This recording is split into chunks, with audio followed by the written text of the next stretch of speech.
I'm Paul Levinson, and welcome to Light On, Light Through, episode 371, a conversation about For All Mankind. Well, Captain Phil, a.k.a. Phil Merkel, convened another meeting of, a group of people who, in this case, are all big fans of For All Mankind. So, in addition to me, Captain Phil invited Marybeth Ritkouski, Mike Rizzo, Bruce Playfair, and Colleen Bement to discuss all 4 seasons of For All Mankind. The conversation is 2 hours and a few minutes, so we really went into a lot of exciting things. And without any further ado, here then is the conversation we had just a few days ago about For All Mankind. The Light on Light Through podcast. And on today's episode, the panel of science fiction experts are in the Zoom room to discuss the Apple TV series For All Mankind. Featuring from Sci-Fi Distilled, Marybeth Ritkouski and Michael Rizzo. From Ticonderoga, Bruce Playfair. Hey, Phil. Science fiction author and man about town, Paul Levinson. I'm always glad to come back from the town and get on your show. And we're waiting for Colleen Bement of Nerd Alert News to show up, so she'll hopefully show up at some point. You know what? I should message her. She's in Colorado. She might be at the wrong time zone. So we'll see if we can do that.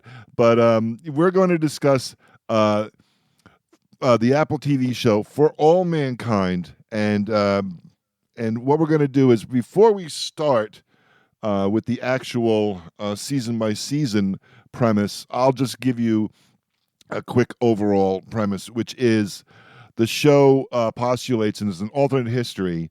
And what if, instead of Neil Armstrong and Buzz Aldrin landing first on the moon on July 1969, if the Russians had beat the United States to the moon in June 1969. But before we go season by season, I want to introduce everyone in their credits and their URLs. We'll start with Paul. Paul Levinson, frequent guest on Captain Phil's Planet and Friday Night Freeform, author of It's Real Life, author of lots of things, podcaster and musician, college professor, guest on CNN and MSNBC and even Fox News. The amazing, the amazing Paul. So let us give us your credits and your URLs, Paul, before we get going here. Well, first of all, I'm really happy to be here. Secondly, you didn't mention The Plot to Save Socrates, which may be my most infamous book, because it's a novel, and it just received a 5-star review on Amazon, which said if you like ancient Athens and Socrates and Plato, this person would recommend the book. But then he added, but make no mistake about it, Levinson is no Hemingway or Faulkner. How dare they? How dare they? I know, it's a 5-star review, and I hate to see what this guy's 3-star review is. And where can people find you, Paul? Well, if they want to find my books, they just search on my name on Amazon. If they want my webpage, it's paullev, PAULLEV.com. If they want to read my blog, just search on Infinite Regress. And that's actually where I have all my reviews For All Mankind and everything else that I review. Excellent. And next, Marybeth Ritkouski of Sci-Fi Distilled and the Star Trek Set Tours. Give us your credits. Hello. I have no credits. I have no credits. I have fled the website formerly known as Twitter, but people can find me on Facebook, Threads, and Instagram. Or if you want to reach out to the Star Trek Set Tour, their website is StarTrekTour.com. And Michael Rizzo of Sci-Fi Distilled and also the Star Trek Set Tours. Tell us about yourself, Sci-Fi Distilled, and what's coming up there. Yeah, just lifelong Star Trek, Star Wars, sci-fi fan. We do, of course, host the Sci-Fi Distilled once a week, which is just a show about anything sci-fi and drinking. You can find us on Facebook at facebook.com/distilled, or on YouTube, just search for Sci-Fi Distilled, and we're on both, and we simulcast on both those. And new to WUSB, Bruce Playfair. Bruce, are you in the magical land known as Canada? Well, you can say something like that. It's we like to refer to it as the Great White North. Thank you. But yeah, didn't you just make a mad drive down to Ticonderoga, New York, and then back up to Canada again? No, I wouldn't. Who would do that? That's I thought crazy. I was reading. Oh, did you do that? So tell us a little bit about. Well, give me some of your credits and tell us a little bit about the set tour, because you're highly involved there too. You were actually my boss in the Ticonderoga dealers room. Was I okay? Did I measure up, my friend? You did a fantastic job, and I do apologize once again for almost wiping out your entire display. That was a faulty chair. That was nothing to do with the display or anything like that. The Eagles crash, but the Eagles always crash. Exactly. It was an Anderson show. You expect blow-ups. Come on. Exactly. And coming in and out of her chair, back and forth, is Colleen Bement of Nerd Alert News. Here she comes. She's waving to us. Let us know all about Nerd Alert News, Colleen. Hey there, Phil. Thanks for letting me join Captain Phil again. Yeah, so Nerd Alert News is at nerdalertnews.net, and we're all about everything nerdy, like pop culture, comics, anime, conventions, bad movies, B movies, good movies. You just dropped a piece of nerd news. I saw it come across my feed today. What was the news flash? Something just came across. I was telling everybody where and when the next Colorado conventions are going to be, since I'm in Colorado. So I gave people a heads up as to where all the Denver conventions are going to be for 2024. It was just a taste. And yesterday, I dropped an article from the bottom of my heart about Godzilla and the top 5 Godzilla movies that are voted by nerds. And I did that because I was all angry that Godzilla didn't get nominated for Best International Feature Film. So, well, I think Godzilla and Barbie ought to team up and exact revenge upon Hollywood. What do you say? I think so. There should be like some hashtags going on there. That would make a great team up movie with Barbie riding on Godzilla's head. And laying to waste the Hollywood sign. I think I would enjoy that very much. But I was very happy Ken got a nod, though, right? That was good. I was really happy Ryan Gosling got a nod. He deserved it, and so did America Ferrera. He's just Ken. It's just a shame it's radio, because Marybeth is making a face. I just love it. I was just saying this, so you'll have to it's a theater of the mind, ladies and gentlemen. So. We're here with the cast of thousands to talk about For All Mankind. All 4 seasons have dropped. This discussion is going to involve spoilers. So as we go across and talk about the show, if you're a fan of the show and you haven't finished watching it yet, you're going to be spoiled. I'm sorry. We can't be avoided. But we'll see how much we can cram into the 2+ hours. We finish up at 11:30. Or unless all the participants get disgusted and leave. And for Destiny's the voice of science fiction. But I just binged the show. My nephew was kind enough to set me up with Apple TV, and he said, Phil, I'm Uncle Phil. I'm not Captain Phil to him. I'm Uncle Phil. It's something to have a 50-year-old nephew. It's just, we're more like brothers. I have an older sister, a very old sister. But it was, I knew I wanted to see the show because of Ron Moore, and I'm a fan of Ron Moore's. But I was just so blown away with everything, and I thought it would be a great thing to discuss here tonight. So without further ado, I asked Marybeth and Michael to just briefly summarize the 4 seasons that have already dropped on Apple TV. So I forgot who goes first. I think it's you, Marybeth. I think it's Rizzo's gonna do seasons 1 and 3, and I'll do 2 and 4. There you go. So this is a fantastic. Go ahead. Yeah, this is a fantastic alternate reality show. So, Rizzo, what happened in season 1? Oh, yeah. So basically, the timeline, if you want to call it that, splits at the moment that the Russians land on the moon ahead of the Americans. It's important to also note that although they do use a lot of real people in this show, a lot of the astronauts are also they're fictional. So they're not like Neil Armstrong and Buzz and stuff like that. The curious, so the Russians land first, which of course is a blow to the United States. But what it causes, and the thing that happens is it causes the space race to continue. As we know, in reality, after we landed on the moon, the Russians pretty much gave up their or at least their moon program, which ironically was quite a bit farther behind us. They weren't as close as this show would allow you to think. And the space race continues, but the Russians, of course, are getting to the moon. We get to the moon. And then the next thing is establishing a foothold on the moon, which is the Jamestown space station or moon base, if you will, which is just a conglomeration of modules stuck together. And then, of course, shenanigans, well, I shouldn't say shenanigans ensue, but politics ensue. There's always tension between the United States and the Russians, and of course, establishing this foothold on the moon. And, of course, this is all happening right around the same time. Now, also, there's other stories that we will probably get into, personal stories with these actual individuals. But I don't want to get too far into that. That's the basis of season 1, as we see this initial landing. The Americans finally make it, of course, being second. And then it's this race to get to see who can get this foothold into the moon. And that's primarily season 1. Marybeth? So season 2, it is now the 80s.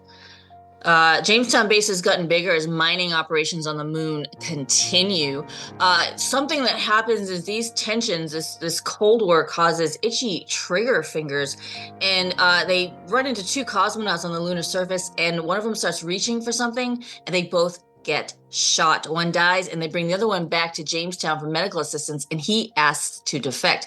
Tensions come to a head when the other Russians lead an armed assault on Jamestown to retrieve that cosmonaut who was attempting to defect. Tracy and Gordo, who are 2 astronauts that we've been following through season 1, are separated from the rest of the base. They use an old system to contact Johnson Space Center, and they talk to a character named Alita. They discover that during the firefight, a nuclear reactor has been damaged, and they have to fix it. And in what is, I think, one of the show's most memorable scenes, Tracy and Gordo have to go outside without real suits to prevent this nuclear reactor from melting down. Other plot lines from season 2 are Kelly buys the outpost, not important. Gordo struggled to get back up in space, probably not important. Molly Cobb got hit by a solar flare and lost her sight. That was kind of an interesting one. Margot hires Alita. Margot begins a friendship with Sergei. That one is important. And Danielle grapples with the Apollo-Soyuz mission, and Ed is on the Pathfinder, ordered to protect the Sea Dragon, but that's not what happens at all. Rizzo? Obviously, Marybeth prepared for this by having actual notes and reading off the teleprompter. I am more of a shoot from the hip type of operator. Hey, go ahead, shoot season 3 from the hip. That I'm not so detailed in my. So season 3, of course, is the next logical step from the moon, which is what we're going through now, is the race to Mars, except now it is more international. We don't have just the Americans and the Russians. We have I believe that the Chinese are involved in there, the Koreans, although we find out that much later that the Koreans are heading, North Koreans, by the way. And then, of course, we have a private called Helios, private company called Helios. These are all trying to race to see who can get to the moon, to the Mars first. Again, there's it's literally like a race. I mean, talk about a space race. They're really racing. I mean, they're hours apart, and they're trying to pull. The Russians kind of pull a rabbit out of their hat and kind of shoot ahead, but it causes engine trouble. The Americans, of course, assist, which slows them down. Ultimately, Helios gets there first, but then there's storms. Who's going to land first? Ironically, it's the Russians and the Americans have now all on the American ship because the Russian ship was disabled. They land, and then the funniest part is who's going to step off that pad first. It's great. And the Russian and the American, and they basically start wrestling. By the end of this season, the most ironic thing is as they're exploring Mars, they find a capsule that is from North Korea with an astronaut still alive in it, and it got there before they did. So ultimately, the North Koreans were the first, although nobody knew it at the time. And then they begin to develop a foothold and a base there called Happy Valley. By this time, they're mining. Was it helium? Somebody help me out with their, because they've discovered on the moon. They're mining helium-3. Right, and that's what they're ultimately looking, because they've discovered fusion, which also has changed the world significantly. Because now we're off of fossil fuels, where you can just basically power everything by electricity, because we have these fusion generators for everything, and everybody's home. But it needs helium-3 to run, so that becomes the big, which leads us into season 4. Yes, so season 4 is the one that has just aired. In season 4, the Happy Valley base on Mars has grown to be a massive base with NASA, the Soviets, Helios, and the North Koreans, and probably some others from the M7, all sharing space. Danielle is sent up to be in charge. Margot, we know that she's struggling to adapt to life in Russia at Star City and Roscosmos. An asteroid loaded with, guys, remind me, was it iridium? Let's go with iridium. Iridium, it was iridium. I think it was iridium, is found and dubbed Goldilocks. And after a meeting of the M7 nations who are funding all of this stuff on Mars, the new assignment for the teams at Happy Valley is to capture Goldilocks and bring it into Earth orbit.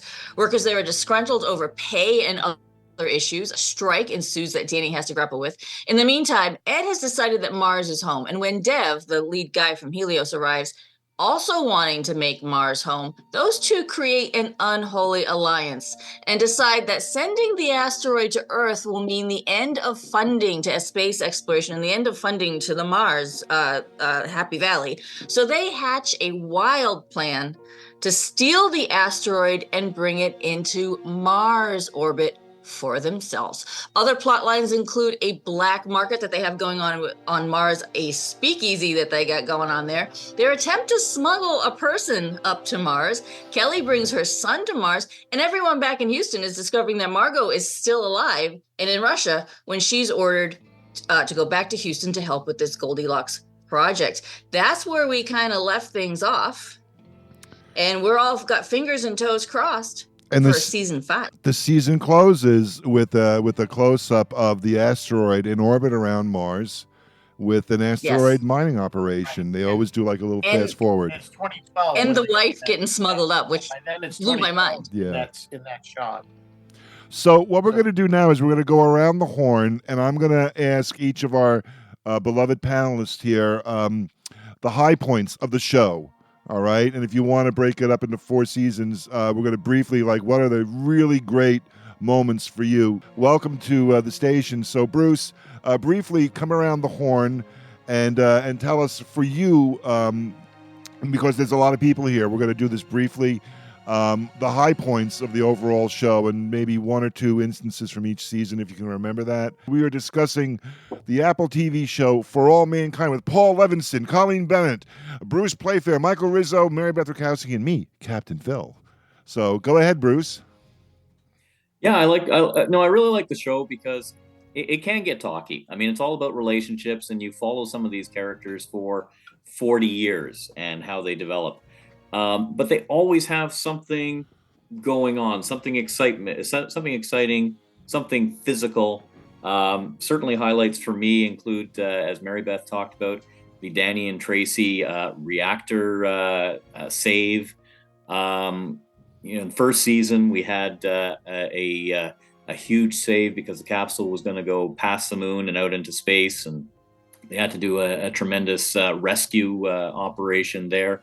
But it's a lot of the personal things, the attachments, where things moved away from real history.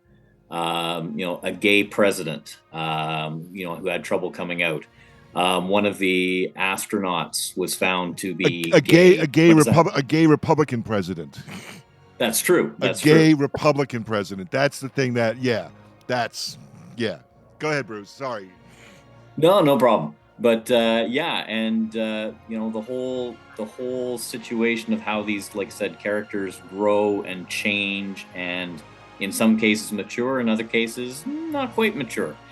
But just a fantastic series, and it starts off as very close to reality, but by season 4, you've had 40 years of change, and it gets quite different. We're going to go over to Colleen, then we'll go over to Paul, and then back to Michael and Marybeth. Colleen, I know you have a date with your husband tonight, so you may have to leave early, okay? So we're going to allow him to have his wife, okay? But I know you love the show, so tell us the high points, if you want to touch on each season briefly for you. Well, I'm going to just say an overall how much I love the show. I think in the beginning, it had a whole vibe of The Right Stuff from the movie The Right Stuff and the book The Right Stuff that I loved so much. And I think that strikes a chord with so many people because we all love to hear about NASA's adventures and space exploration and our frustration. And that this is as far as we've gotten by 2024. Right? I'm sure we all feel the same. Like by now we thought we'd be in flying cars and we thought we'd be on Mars. And there's it's I guess it's reality, it's funding, it's whatever. So now we can let our imaginations go. And that's why I think For All Mankind, that's why people love it so much, is because what we've accomplished and what we kind of envisioned we wanted to accomplish by now. I love the characters. My favorite is Ed Baldwin, played by Joel Kinnaman, and huge nod to the makeup artists that make these actors look so much older. As I'm watching it, I was like, dang, these people need Emmys because I'm so impressed with how realistic it is. But the characters and the relationships make me feel really close to them. It makes me feel like they're actual people struggling with what I would struggle with. And yet they have to struggle with it on the moon, or they have to struggle with it on Mars. The one thing that I was thinking about is the character Danielle Poole. Every time I see her, I have to yell, "Hi, Bob." That was such a clever plot point when they all were stuck there and all they had was Bob Newhart to watch. And I'm sure this show is watched by all ages, but being someone who's just about 60, so many things of this show just make me so happy to watch it because they strike a chord of joy with me, just reminding me of how much I love NASA, that I used to watch the Bob Newhart show, and all these little things that they throw in that just really make me feel like I am invested in these characters. I don't know how, I know we're going to get to spoilers, but season 4, no, wait, I'm going to go back to season 3. I was a little bit disappointed in season 3. I thought it was good, but I was a bit disappointed. Season 4 came out and just had me hooked again. I absolutely love season 4. And I just really fell in love with the characters, felt like I was so scared for the characters. Love season 4. So I think season 1 and season 4 are probably my favorites so far. So, yep, the characters, the love that it comes from me because of how much I love NASA, and growing up during those times when I actually watched one of the Apollos land on the moon. So I'm sure all ages love it again, but it just strikes such a special chord with me. If you grew up in the 60s and 70s, this show is for you because you've seen, right. You remember these launches, we remember all these different things. So it really, and you remember Apollo Soyuz, and all these things play a role. Go ahead, Colleen. I do remember it, but I'm just gonna pretend I'm Neil deGrasse Tyson here for a sec. And I'm going to say we do need to keep a suspension of disbelief here. But you kind of forget about all that when you get wrapped up in the characters. And again, the joy of how much I wish we'd accomplished by 2024. And I can't wait for season 5. I can't imagine that it's not going to get renewed. I saw Screen Rant put out an article about what they think's going to happen. And I kind of hope it happens. So, yeah, that's my take for now. Excellent. Paul Levinson, you are a huge fan of this. You have been writing about reviewing episodes on your audio blog. What are the high points for you? Well, first of all, to give everyone an idea of how much I do love this series, as you know, Phil, because I've told you more than once, I'm a notorious cheapskate when it comes to paying for yet another streaming service. I vowed that I wasn't going to pay for Paramount Plus. Enough's enough already. I'm paying for Netflix, I'm paying for Amazon Prime, but I had to do that because of Star Trek. The only reason, I did get Apple TV free, for a year because I, wanted to see the Foundation series, because how can you go wrong? It's my favorite trilogy of all time. Asimov is my favorite writer. And without getting too much into the Foundation television series, they did go wrong in a variety of ways. So much so that I might have not renewed my Apple TV. But I at some point I didn't even watch For All Mankind at first, but then eventually I saw the whole first season and the first episode of the second season, and I loved it immediately. So let me just tell you a couple of things that were high points for me. One is, and I'm not even sure, I don't even remember if the season explored this, but there's a novel called Red Moon, and there actually are several novels called Red Moon. This is a novel, though, that explores, in effect, why the Soviets, who started off in such a commanding position in the space race, wound up falling so far behind the United States. And in that novel, everything revolves around Sergei Korolev. And I don't know if he played a major role or was even mentioned, but basically he was responsible for the Soviet space program. He is Paul. He is mentioned. Doesn't he meet with Danielle in Russia, and this. I was going to bring this up later. Everyone says the part where reality and this show diverge is that the Russians land on the moon a month before America, but it's that this Russian scientist didn't die in 1966. That's the true fork in the road, because he's alive, and that his being alive and to guide the Russian space program. So yes, and Danielle meets him in the hotel room when she's training for Apollo Soyuz. Yeah, I forgot that, and I'm glad you mentioned that. And actually, not to get too far off course, I just finished listening a couple of weeks ago to a fabulous podcast, Who Killed JFK? And without getting too far into that, their answer is in part the CIA. And whether or not that's true about JFK, what that podcast has uncovered are all kinds of secret operations in which the CIA planned on killing all kinds of people for all kinds of reasons. So I wouldn't be at all surprised if in our reality, maybe the CIA made sure that Korolev, who was not in such good physical condition, he had a series of, various ailments, but he went in to a Russian hospital for a relatively routine surgery, and suddenly started bleeding and never got out of there alive.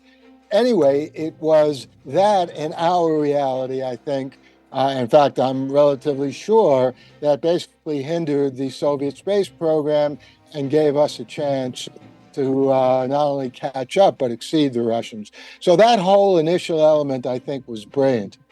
And let me just say in general, for me, the really outstanding parts of this series are not even so much the parts that have to do with space travel and literally being on the moon and Mars, but all of these alternate history touches, which are just wonderful.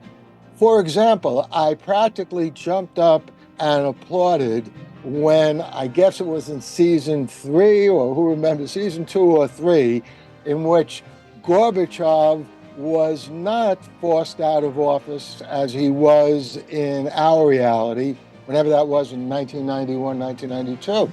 And, that was a very significant point in the series. And it touched on something which I've begun to think about. I was delighted when the Soviet Union fell apart. I like Gorbachev, but I thought it was a good thing. This monstrous country that I had been brought up to hate, and with good reason, all my life, finally falls apart. And in my naive way, I was hoping that somehow maybe a democracy would arise, in Russia. Instead, we know what happened. Ever since that element in For All Mankind, in which Gorbachev survives, and not to give too much away, but not too much longer, but enough longer to make a difference, it's gotten me to think, who knows, maybe our world would be better today if the Soviet Union had continued under Gorbachev and had not fallen apart, and then ultimately someone like Putin comes along. And of course, For All Mankind does circle back to that, because not to give too much away, Gorbachev doesn't last too long, and his successor is a Putin-like character. So that was a major point of enjoyment for me. A more minor point, but Phil, I know you'll appreciate this because our political views are pretty close. I was glad to see that Al Gore became president in 2000, because guess what? He should have become president in our 2000 reality. The man won the popular vote. The Republican-dominated Supreme Court didn't allow a recount in Florida. That's the only reason why we got George W. Bush. So whoever, came up with that, they didn't have to make, they didn't have to make Al Gore the president at that time, had a real head on their shoulders. And I was delighted to see that. I think the point about Wilson being president, a Republican. This is the astronaut, the fictional astronaut, who happens to be gay, ends up running for office. I believe she was a senator first, and then she gets the Republican nomination, and she has a beard. She's married to a gay man who's a scientist at NASA, and they both are living this secret life, and of course, keeping their true nature under wraps. And she has great success as president. But go ahead, Paul. Yeah, well, so I think that, these political things are all wonderful. And by the way, I do want to give a shout out to Chuck Todd, who is a great fan of For All Mankind. He has a show called the Chuck Toddcast, and every December, rather than covering political news, which he does all the time, he devotes 3 or 4 shows to alternate histories. And he had me on his show on December 26th, and the first thing we discussed was the alternate history of Gorbachev surviving and how things have been different and whatever. And he watches For All Mankind probably even sooner than I do. He gave me the impression that the second it's up there on Apple TV, he's watching it. So the show has a lot of powerful fans. Last point I'll make is, though, not so much an alternate history, but a personal story. And that, story is the Russian guy who, again, I cannot remember his name. Was his name Sergei? The Russian guy who comes to the Sergei. Yes. Yeah. Yep. And I don't want to give too much away or say too much, because it's a major, major part of the story. But you talk about a romantic story, a star-crossed romance. It was really a wonderful story. And I'll also say that, being the romantic that I am, one of the things I really didn't like about the series is how that worked out in the end. Yeah, very good. Michael Rizzo, you're next. So high points for you. Wow, there's just so many in this show. It's such a good show. I tell you, when I first heard about it, I was a little skeptical because I'm not usually a fan of alternate reality type or alternate history. But our good friends Mike and Denise Okuda are technical advisors on this show, and they're doing a spectacular job. Just amazing stuff. Go ahead. Yeah. So if you don't know who Mike and Denise Okuda is, you're not a Star Trek fan. So we'll just start there. But so that kind of got me to watch it, and I was blown away from episode 1. I mean, I just was hooked right from the thing. So highlights, gosh, there's so many. You know, I love the season 3, the race to Mars. They're like Marybeth pointed out, the political tensions on the moon with basically soldiers on the moon, which we had always, the international community had always declared the moon as nobody could own it. Yet there we were in this reality, planting flags all over the place, looking for water. There's actually a whole storyline where the NASA has a mine that they're and then the Russians just come and it's ours now. We just take it over, and of course they had to take it back, and that's why there was Space Marines. Where have we heard Space Marines before? So there's that. Another thing I love about this show, Phil, is what we're not ever gonna get, Phil, is a musical episode. Or I don't agree. I think a time travel episode. I disagree. Yes, time travel. Yes, but trust me. We won't have to go with all the regular time travel. Tropes. There's going to be a lot of people on Mars, and they're going to need to be entertained. They're going to be that's okay if there's like a cabaret show. Hi, Bob Mars, the musical. Okay, as long as they all don't burst out into song, that's okay. I want to jump in. One thing you said though, Michael, is the fact that Apollo 15 changes course and decides to land on what's the polar crater? Copernicus, was it Copernicus? I forget the name of the crater. The crater where they discover that there's ice because the actual moon survey probes are ramped up in the history of the show, and they managed to discover ice in one of the craters. So they change and Apollo. And for the most part, they're using this early stage of the show. They're using the same technology we had in the 1960s, the real technology. They're really hanging these guys out there. It was really life and death, and there was a lot of people who died in the course. A lot of people. It was a very dangerous thing, and the fact that I thought it was thrilling that they changed course, they found it, and then Molly, the first female astronaut, lands and she finds it, and this goes back to what Paul said. A lot of these issues that happen accelerate the social issues of our time, the acceptance of gays and gay marriage, the equal rights movement, for women. I mean, in the 1970s, a woman had to ask permission of her husband to have a bank account. Okay. And here, there's nothing says a woman can do anything a man can do when there's Molly standing on the moon discovering water ice in that crater. It's like amazing, They explore that very well because they start out because the Russians had the female astronauts, and the Americans started their female astronaut program, and then of course it blooms from there, and of course the whole storyline with the president. So yeah, they do very well with taking some of those social issues and looking at them from a different angle. The other thing I think it's important that we kind of hardly didn't mention is that each season is kind of decades ahead. So we move ahead each season to 10 to 15 years. So one of the ones I loved was when we got to season 2, we're in the 80s, we're in the shuttle program. So the shuttle program, and there's a mention, of course, the shuttle doesn't explode from the O-rings being because they caught it in this reality. They caught that those O-rings wouldn't take the cold. And that's how the whole thing starts with Margot and her leaking information to the Russians, which we really didn't talk about how Margot ended up in Russia, was that she saw that they were stealing their plans. Somehow they were getting our plans for the shuttle. Which is true. The Russians literally copied our space shuttle. The Russian space shuttle is basically Columbia. They did do that.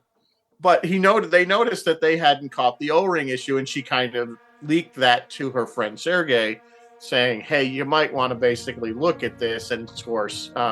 And that starts this relationship. And that cuts to the point where the Russian, the version of the KGB basically finds out that she's been giving them and then uses that to blackmail her to give them engine design type stuff. Yep. And that's how they end up being competitive with the race to Mars.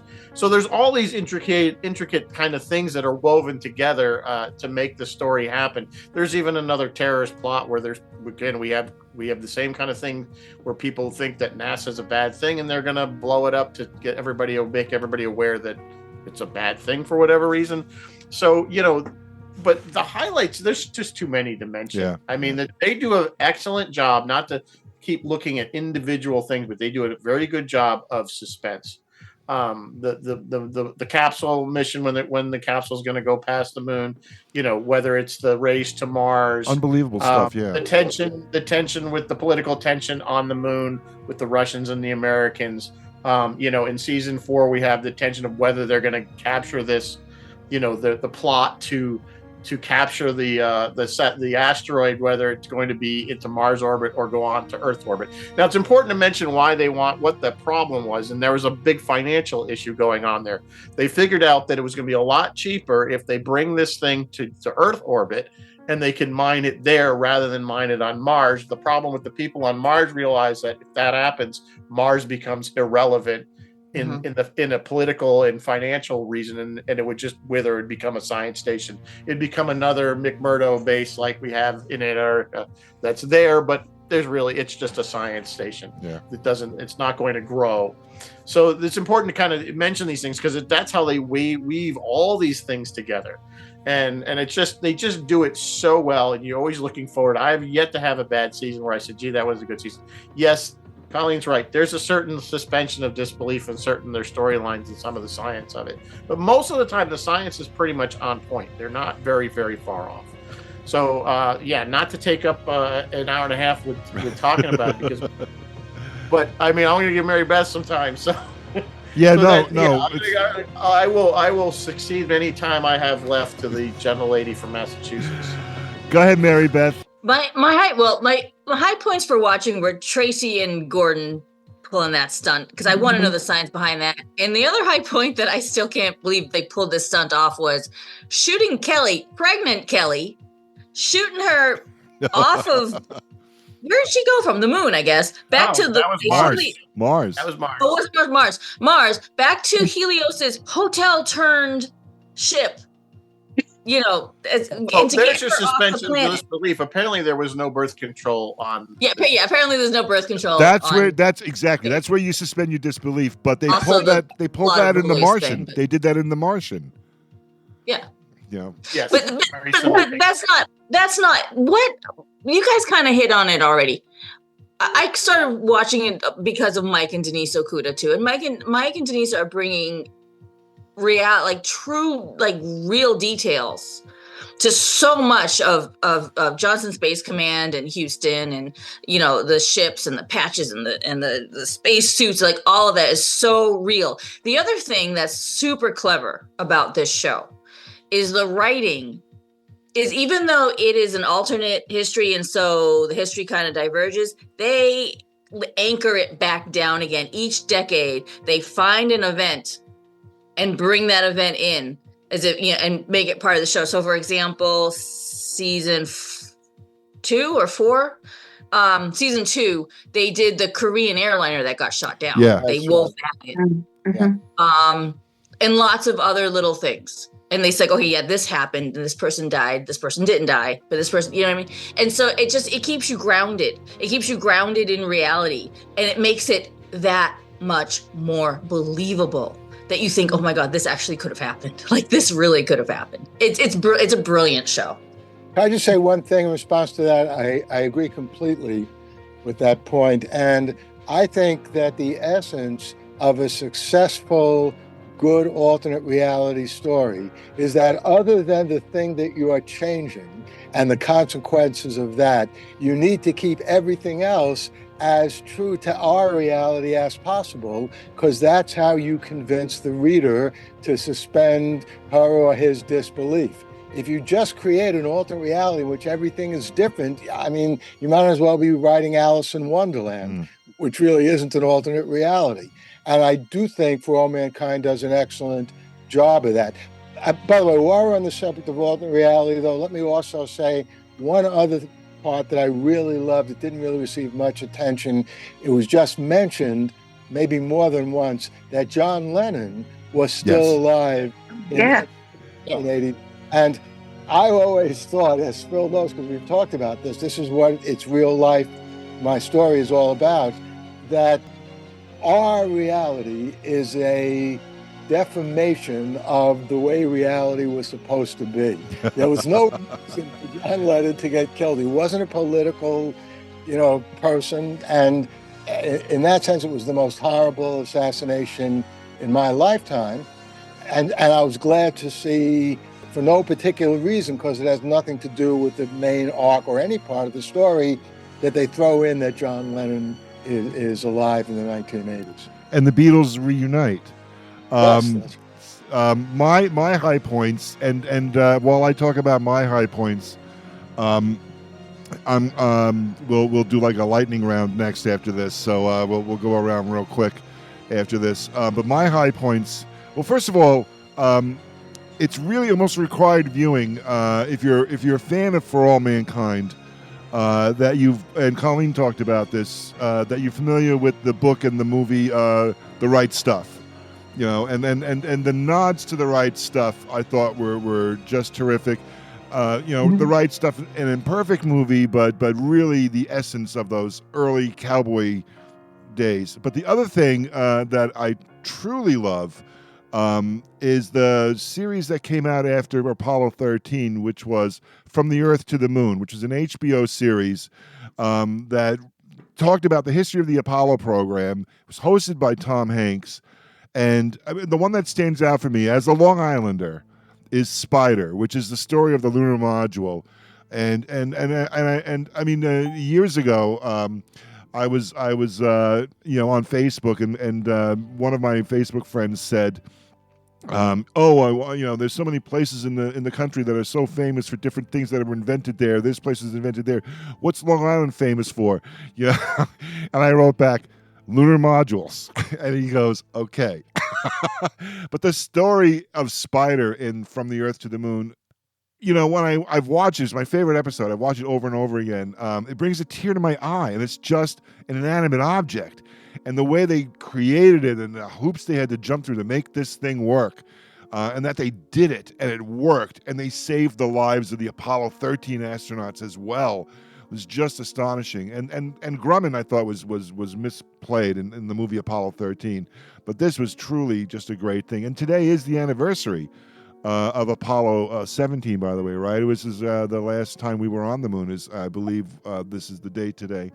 All right, so real quick, high points for me was I was thrilled when Apollo 11 did not crash on the moon, but it was landed crooked, and then you see Buzz and Neil take off cockeyed, and you see the upper stage of the lunar module, and you see that thing, and I'm like, literally on the edge of my seat watching this, because I was like, don't crash, because it's alternate history, so they could have died, and I'm thinking, oh my God, no, please, no, because I'm so invested in this.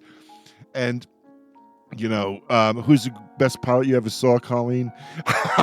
This Neil Armstrong, man, when he turns that thing around and takes it up there, and then the fact that Michael Collins refused to come back if they had crashed. He was gonna like just stay there. I was gobsmacked. I mean, it just like hit every of those buttons. I didn't know what the Sea Dragon was. When the Sea Dragon made its appearance, I was like, this is BS. No, this is ridiculous. I looked it up. It was a real thing. They were going to make a rocket that launched from under the water because the water was holding it together. That's how big it was. I believe they launched, correct me if I'm wrong, I believe they launched near the equator to give it that boost, because if you launch a rocket from the equator, it's easier than from, that's why Florida, I thought that was amazing. That that thing worked. The fact that they were using lunar modules to take off and land multiple times. They became one-stage spaceships that landed, and took off again. And Ed Baldwin walk from when he crash landed the Mars lander after he saved his adopted daughter, Kelly, who for ridiculous reasons that I thought were ridiculous, managed to get pregnant in space, which is the last place you would want to get pregnant because of the radiation. And as somebody, who has a special needs son, I'm like, you don't do that in space. You have all the sex you want in space, have a party, but for just take precautions. It's not, it's just so dangerous. And I'm, in the back of my mind, I'm thinking to myself, they brought the kid back to Mars, and they sort of put it out there that he needs to be on Mars. It's easier for him to live on Mars. He has respiratory problems and stuff like that. Because anyway, but when he crash lands, he does the Chuck Yeager walk out of the crash site. Do you remember that? Do you remember at the end, Colleen, the end of The Right Stuff when Chuck crashes and he says, "Who is that? Is that a man?" He's like, "Yes, that's a man." And Ed's doing that walk, and I was like, I wanted to hear da da da da da da da da. That's what I wanted to hear, when that happened. And those were like true high points for me throughout the actual thing. So let's go around the horn really quick here. Let's do because there's a lot of us and it's taking a lot of time. Most MVP of the series. I'll start with Colleen. Who is the most valuable performer in the series? Who's your favorite? I know Colleen's going to. I know what Colin's going to say. I said my favorite's Joel Kinnaman's character, Ed Baldwin, just because he's been around since the beginning, and I've seen him grow. I've seen him gain some flaws. I've seen him. I've just seen him through the ages. But as far as a real visionary and kind of hero, I'd have to pick Dev, who I think is kind of like Elon Musk. He's kind of a jerk, but sane. Elon Musk, but sane. He's got a vision. Yeah. So he's kind of a jerk, but he's got the vision. He's got the money. So I think without Dev and Helios, they wouldn't be where they are. So my favorite character is definitely Ed Baldwin, and then probably most valuable, I have to say Dev. I was thinking when you were going to say that because I'm looking at a picture of Joel Kinnaman right now, and I'm like, this is he's got the whole Nick Tate thing going on, Colleen, right? Oh, shut! Yeah, there's probably more to him being the favorite character than just his character. Okay, come on. I know, I had to hit that. Bruce. Come on. We've all seen him. When he gets old, he's still kind of hot. But yeah, it'd have to be Dev as far as who saves the day. All right, for getting the money to get him up there and getting it done. Bruce, MVP for you. I loved seeing Ellen. I thought she was such a great character. Hasn't been in the more recent series, but doing the astronaut thing, becoming president, having the strength of character to come out, to do all the things she did. To me, she set the stage for what the U.S. was doing and how the space program went, and set up the Mars 7 and stuff. So to me, she was hugely influential in the storyline. But sheer presence, Molly Cobb. Molly Cobb. She walked into a scene and you knew she was there, and it was riveting. Flaws out the yin yang, was never wrong type idea. Married a bit of a weirdo, but just fantastic character. Absolutely riveted whenever I saw her on the TV. And one thing I just wanted to add to me, this show harkens back to another great show, Babylon 5. Absolutely. In that, even in the quietest moments, there's stuff you need to watch because it's going to come back and haunt you. It's just that well put together. Free Mars. Paul, MVP for you out of the cast. Well, I have to agree about Joel Kinnaman's Ed Baldwin. I just love the character. By the way, as far as his aging, one of the things I love is everyone is talking about The Irishman, and they used AI to de-age, De Niro and Pesci and so on, and that was very good. But let's hear it for good old-fashioned aging with makeup, which is what they did with Kinnaman, and they did a great job. And let me also say this about Joel Kinnaman, the actor. The first time I saw him was in the American version of The Killing, in which I think he played the American detective. And he was very effective in that, but a lot of reviews criticized him because they could hear his, Swedish accent. He was supposed to be just an American cop. And I had to admit that, that was true. So I have to give Kinnaman credit. I don't detect anything but a good American accent in his Ed Baldwin. But two other honorable mentions, I have to say. One, Margot, for the reasons I was talking about before. I just love her personal story. She literally went to hell and back, and who knows, where she's going to wind up now exactly. But I thought it was a very difficult part to play, and I thought the actress did a good job there. But also, honorable mention to Dev. Also, by the way, a great actor. The first time I saw him, I can't remember the name of it. It was a series about a startup company that he somehow gets involved in, and he's a little bit younger, and he plays the guy who brings both the muscle but also the brains to the operation. So look up the actor, and you'll see he was in some, I can't remember, it was probably on Netflix, but one of those shows. But he is a great actor, and Dev is a great and pivotal character. Awesome. Michael, MVP. Well, Ed certainly, is going to always be one of the shining stars. First of all, he's one of the few characters that have lasted. I shouldn't say few, but he's certainly one that has staying power right through the show. I really like Molly Cobb. Obviously, she was such a strong character. It was so sad that she eventually, had to be, she died.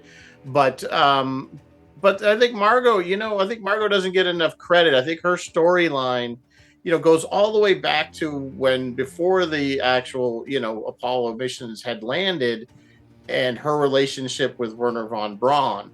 And, I'm glad that they brought that part in.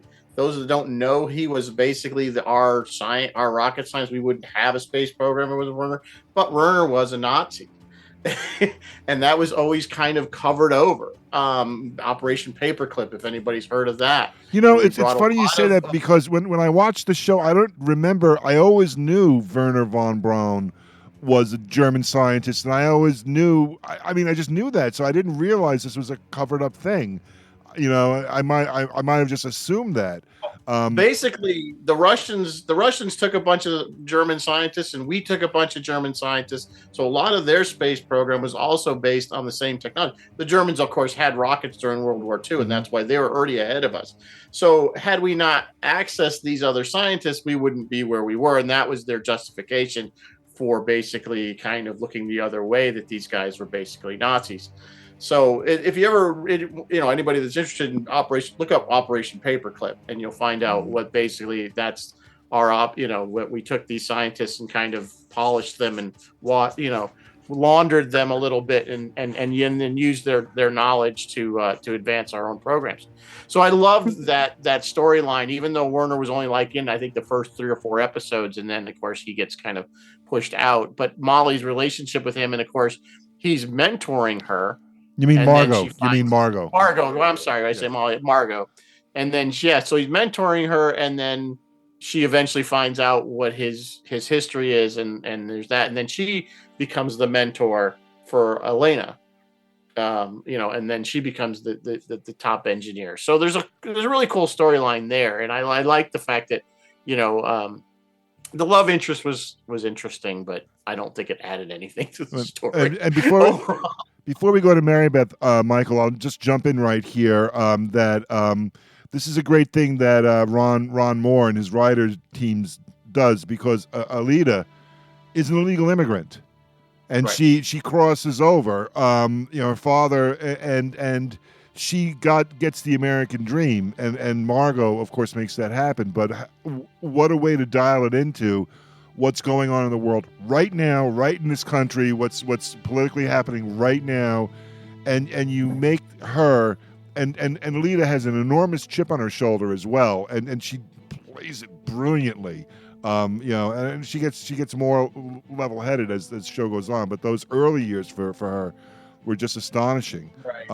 When she's coming Well, in. I mean, the thing with Margot is she was such a tragic. She is a tragic character. Yes. You know what I'm saying, and I think that's also adds to the fleshing out of this whole show, is that we have these heroes like Ed, who has kind of fallen from grace a bit by season 4. Yep. He's a cowboy. He's out of his element by this point. They don't need test pilots anymore. They need scientists and laborers, basically. I can't stand him by season 4. I literally hate him by season 4. Sorry, Colleen. Well, again, that's his personality. He's arrogant. I've had it with him by then. And you're right. He can get irritating. But so there's so many. It's hard to pin it down. Gordo is a great character. He was the most human. I think in a lot of ways, his frailties. I could see it. You could see him. Most people in him. Yeah. Agreed. Situation. So. It's Buzz Aldrin. I think battled had trouble with alcohol when he came back and conquered it. Marybeth, who is your MVP of the show? My MVP has to be Danielle Poole, played by Chris Marshall. That character is a consummate professional. She is always on an even keel. Always, like when dealing with other people. We've only ever seen her really get hot with Ed once. She got mad with him once. I think they wrote her a little funny in season 4, because 1 minute in season 4, like the workers down below were mad because they couldn't, and she's like, we'll get you your satellite, we'll fix it, so you can communicate. And she did that for them, but then when they were on strike, I remember she told the KGB guy and the CIA guy, go find out. I don't know, that part was a little weird, but seasons 1 through 3, she was everything I wanted to be when I grow up. Like she just was always. Don't forget, she put Gordo in his place, because Gordo was going to tell the truth about her breaking her arm, and while he came back, and she said no. Meanwhile, she was humiliated for that, and she stopped him from coming clean while he's recovering from his alcoholism and his whatever. She's like, no, don't say that. And so she really is threading the needle. Go ahead, Marybeth. I'm sorry to interrupt you. Yeah, no. Yeah, she always does the right thing, I think. Yeah. And which is why I admire her. And who else? Who else are consummate professionals and always on an even keel? Mike and Denise Okuda. Yes. They really are. So those of you who don't know, Mike and Denise Okuda did a lot of the set designs and effects, practical effects, the panels and things on the Star Trek: The Next Generation Enterprise. There were these things called the Okudograms, where it was literally the buttons that they were pushing, and they also work extensively with Star Trek Enterprise, and they're working on this as well. And you're right, the show has a great real look for it. My personal favorites. Players in the show. Well, first of all, a mad shout out to Ren Schmidt, who plays Margot Madison, for the seasons that she's in Russia, because they didn't just, she speaks Russian all the time. And I said to myself, this must be some job for this actress to do all this dialogue in Russian. So just that alone, I thought was amazing. I tell you, I kind of love. Well, I have a whole theory about Karen Baldwin that I'll say close to the end. But I really love the way Kelly Baldwin, the Vietnamese adopted child of Karen and Edward Baldwin. There's a scene in when she's adopted where she decides she wants to go into the Naval Academy. And Ed Baldwin, the main character, loses his mind. He gets really upset and he refuses because he's lost a child and he doesn't want to risk it, and he just completely loses it. And Karen doesn't want to go, and then they whatever. And there's a scene where Ed is complete, and it's such a real scene to me. The two, Ed and Karen are really going at it. They're really doing this, and Kelly comes in. And this is like an introduction. It was like, who is this person? And because she's adopted, you don't see the adoption, and she stops and she says, "What are we doing here?" And she becomes the adult in the room, and she sort of owns it. And I really, really love that. I do think it's ridiculous that she got herself pregnant on Mars, but whatever. I think that's going to be a character that's really going to grow in the later seasons. But I loved Molly Cobb's journey so much too.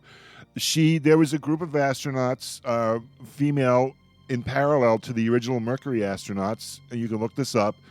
And they originally were going to train them. They were going through the same training as the men, and then because they weren't men, they were let go. And in the history of the show, these women are brought back because they need pilots. They need to be. And Molly comes in with this enormous chip on her shoulder, saying they're going to cut us again. They're going to cut us again. And one of these, older pilots, female pilots, dies in the lunar module simulator, the flying thing as well. So it's tough, but Molly gets over it, and there's an exchange between Molly and Margot, where Margot says, "You are the inspiration for these women, for these girls." And Molly gets all these letters and things, and because she's just like whatever, And I loved her relationship with her pot smoking husband, artist Wayne Cobb. And they just seemed to be perfect for the other. She's the exact opposite, And it was just great. And I can't not mention an MVP without Jodie Balfour's portrayal of President Waverly, Ellen Waverly, and the fact that she's a Republican. She's closeted gay. She's a closeted homosexual, closeted lesbian, and she comes out because of her husband. Her beard has a sex scandal in the White House, and much like the Monica, the Clinton Lewinsky scandal, it mirrored that in the real history, and she manages to get reelected. And her vice president, who's a religious right sort of person, runs against her and loses. And George Bush is her running mate. I just love that. I just love that, and that really took those issues, and put them, threaded them through the entire show. The way Ron threaded, I believe, the Iraq War in Battlestar Galactica. He presented that, in that show. And I can't leave the subject without mentioning Danny Stevens, played by Casey W. Johnson, who, for the entire show, really needed a therapist and really needed some psychological help. He really was disturbed. I really feel bad about him. But I'm going to talk about Karen when we get closer to finishing up. Let's start back with Colleen. Technologically speaking, what was the most thrilling thing that happened in the show that sort of like knocked your socks off? Wow. Well, I don't know about knock my socks off, but the fact that they have gravity is super important to me, because one of my fears, if I could ever go to outer space, would be getting sick. So I would love it if we could have gravity and have some sort of normalcy. I love how they're able to walk around and live a normal life with gravity. Now, I know on the ship that they, when they're being transported, maybe they don't have the gravity, but just having normal gravity and normal life on Mars, that just makes it more feasible for me. And by the way, I have a coworker who is a huge Elon Musk fan, and he keeps telling me that we're going to be on Mars in the next 10 years. So I'm waiting for that to happen. Somehow my coworker thinks that. I'd like to believe that. So we're going to need gravity. We're going to need money. We're just going to need a lot. So I love how I can watch shows like For All Mankind that show me that these things are possible and can actually happen. And if not, I can at least enjoy it. I wouldn't mind if Elon Musk. Gravity. I wouldn't mind if Elon Musk ended up on Mars, personally. Yeah, I think I wouldn't mind if he got stuck up there, Yeah. to be honest, but I'm just trying to be fair. That's kind of how I think of him right now. I think he could be Yeah. stuck up there for a bit. He could get up there. Anyway, so Paul, yeah, we're going to stick with gravity for my answer. Paul, something special that, I mean, you're like me. You've been around. You watched the space program like me, since the early days. Something knocking your socks off that they put in the show? Well, I'm with Colleen. I mean, I have to tell you that, when I saw the moon landing in 1969 and Walter Cronkite being stunned, and by the way, it was the only thing, getting back to JFK, that at all in the news didn't equalize the assassination of JFK, but it was at least good to see something so wonderful happening and having the same person, Walter Cronkite, announce that. So with that in mind, in our reality, right here and now, I am profoundly disappointed that we didn't get to Mars years ago. Because I thought in 1969, okay, we're on the moon, we'll get to Mars. Okay, maybe it'll take a little while, maybe the mid-'80s or something. But if I would have bet, and I'm not exaggerating, I would have bet $1,000, which I didn't really have in my possession probably in 1969. But if I had, I would have bet $1,000 that by 2024, we would have been on Mars, we the human species. So therefore, one of the things I love, the main thing, in fact, is not so much that we got to the moon and we built a base there, which is also more than we've done, but the fact that we, the human species, had 4 voyages to Mars from 4 different sources, the US, the Soviet Union, Dev's mission, and of course, last but not least, the North Koreans, which is insane, but okay. I would have been happy and thrilled if only one of them had gotten there. And that's because in our reality, we have nada. We have like a half-assed robot that gets there. Come on. Well, we do have a helicopter. We have a helicopter. So we beat them. We're the first helicopter on Mars, so we definitely beat them that way, Paul. Bruce, you're the shining, wonderful thing, technologically speaking, from the show that you love. Okay, well, I have to preface it by saying I had a long career in the military dealing with logistics, and just being able to put a sustainable base on both the moon and Mars is incredibly difficult. Getting the supplies there, keeping it going, all of that sort of stuff, and to see it grow sort of season to season, to me is the greatest thing. We talk about the technology, we talk about the fusion power and stuff like that, but just organizing something like that and keeping it going is incredibly hard. So that to me is the big shiny technology advance, if you will. Michael? Well, it's got to be the fusion power, as far as, that changed the course of history in this story. It's in the background. They don't really make a big scene of it but basically fossil fuels have become a thing of the past. It's not needed because we have this cheap, clean fusion. Of course, and that becomes the helium-3 issue that they have to go away and find. So to me, that was the biggest one. It's interesting. We are heading back to where we're not back to, but we are heading to Mars. That's what the whole Artemis program is really about. It's not just about getting back to the moon, and that's just the launching point, so to speak. The rocket they're building is to go to Mars, not to the moon. It's way big. And when we look at the distance from here to the moon is far, but it's nothing compared to what it is to get to Mars. And that's always been the challenge, I think, for aside from the political and the financial, that they haven't had the money into it, but the technology has not ever been developed to get people alive that far for that long. So I think it's sad that we haven't advanced as far as it, but I think because our technology moved slower clearly than theirs did for whatever reason. Now, we always know that the space program in general has always advanced technology. We have calculators and things that we wouldn't have probably had the Apollo program not gone through. So GPS. Yeah, all these things. So a lot of our daily. You're right. A lot of our daily things come out of that. So to me, though, it's those daily. It's those. To me, the most astonishing thing is what they've done for the average person on the ground. That's what's always amazing, and that's what the space program has always done. It's always because they're pushing the envelope, but they discover these new technologies, new materials that they have to invent to get to where they're going, that they eventually apply to everyday life here on Earth. Marybeth.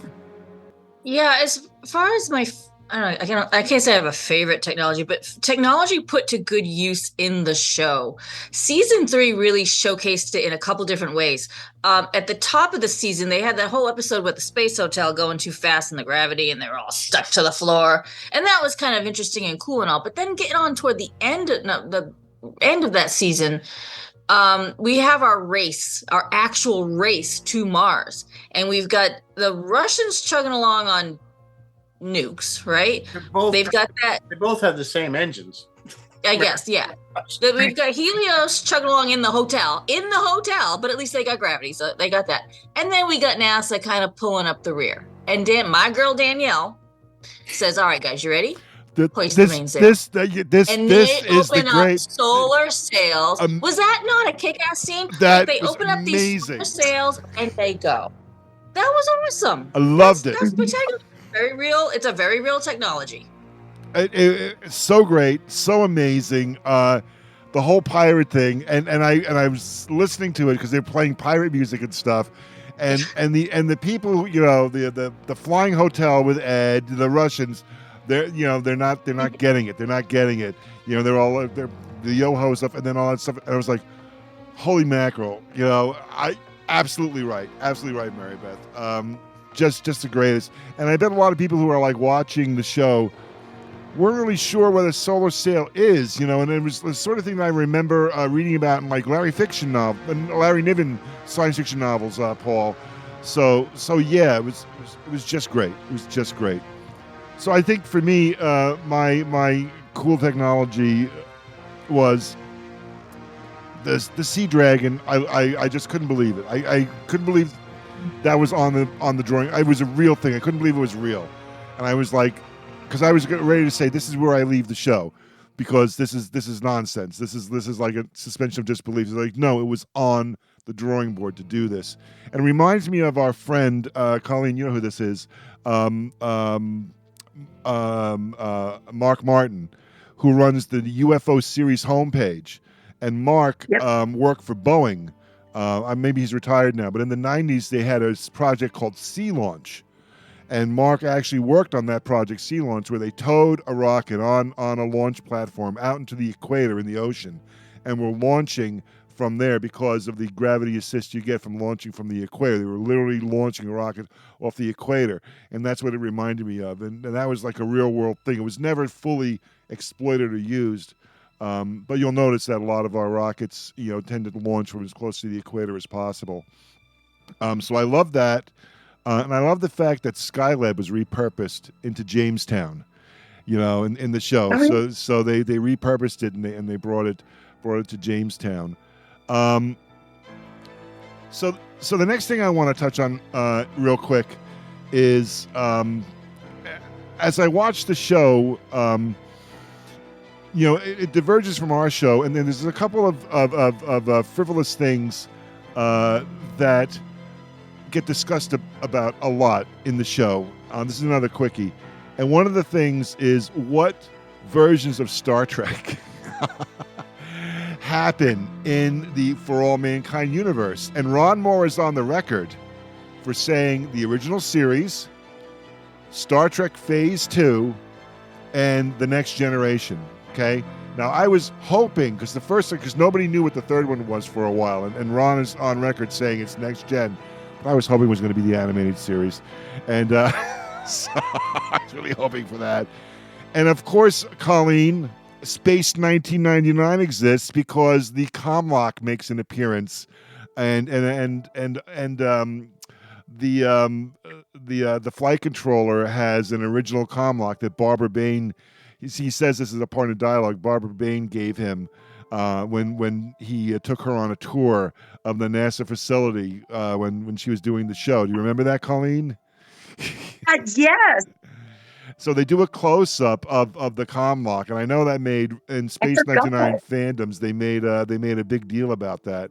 So I kind of love that, and then also in the back of my mind, I really would love it. Well, first of all, I think there must be like a really fertile ground for fan fiction on this show, but I really would love it, and I'm going to start with Paul on this one. If there was like a series of novels that filled in the blanks.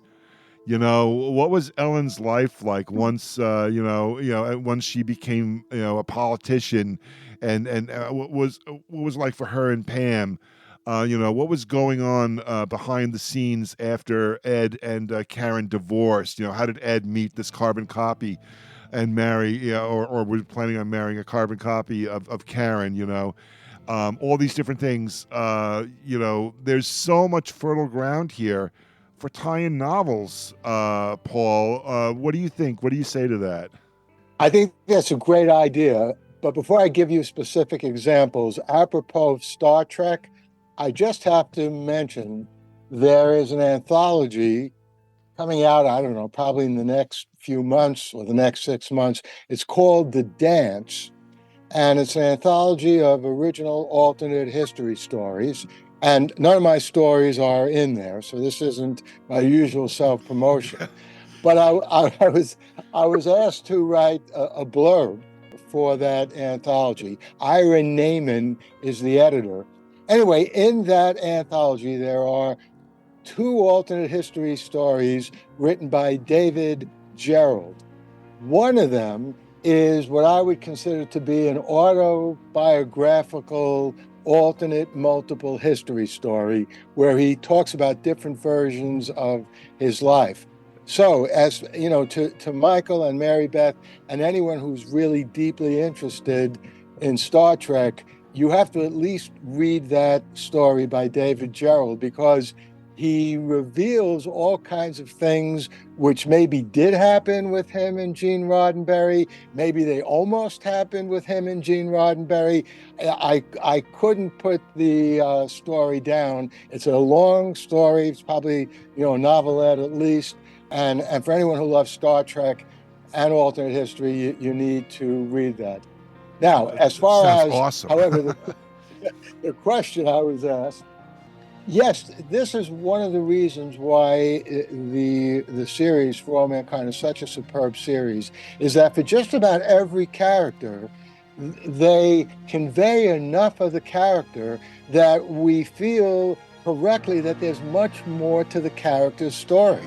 And we want to know, what, happened. What else happened in that, person's life. And the truth of the matter is, you could have a couple of novels for just about each of the major characters, and they would be great science fiction novels. And I would urge some publisher to take a look at that and think about that.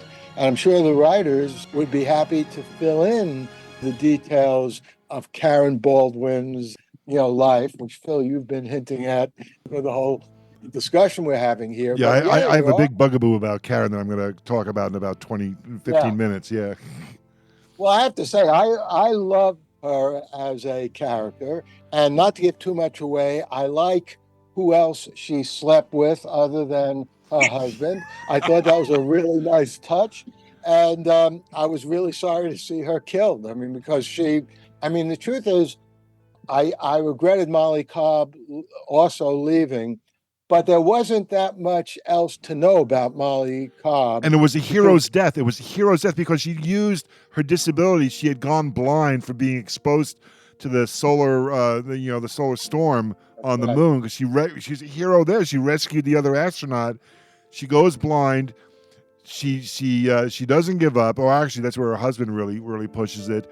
And then she's pulling people out. After NASA is bombed, much like the Oklahoma City bombing occurred. Yeah, that's right. And by the way, that's another example of excellent alternate history where you take something that happened in our reality and you make it happen, but just in a slightly different other reality. And that makes it, much more convincing, which actually I'll just mention briefly. I've always thought, as far as time travel is concerned, that the universe has an intrinsic resistance to anyone changing it. It doesn't want to be changed. And that's, to some extent, what we see in excellent alternate histories, like For All Mankind, where even where there are changes, you can see, the universe wanting to hold on to what we have in our reality, saying, all right, you want to change it, you can change it a little, but this still is going to pop out in a different way because those things somehow were meant to happen. I love it. Bruce. What was the question? I'm trying to remember. I forgot myself. We did the technology. I guess. About novels and stuff. Oh yes, novels. Yes. So we talked about Star Trek and Space 1999, that they exist. So do you think this is a fertile ground for, I don't want to say fan fiction so much as a series of novels, spin-offs sort of thing? I don't know if there's enough material there for a spin-off series, or if a Molly, an Ellen, President Ellen political series would fly or anything. But it just seems like when I watched the show, and I watched it very quickly, I binged it, I wanted to know about the gaps. I wanted to know what I missed. So that's what I'm asking. Is do you have that feeling I think most things in life, if there's a little bit left to the imagination, it's a good thing. I don't want all the cracks to be filled in. I like, trying to imagine what might have happened here. I think the problem with this is, here are the highlights. You're hitting the highlights with the series.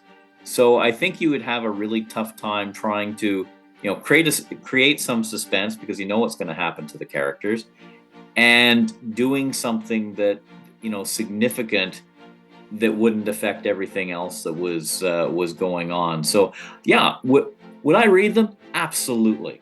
Do I think that this is the best area to do something like that? I'm not sure.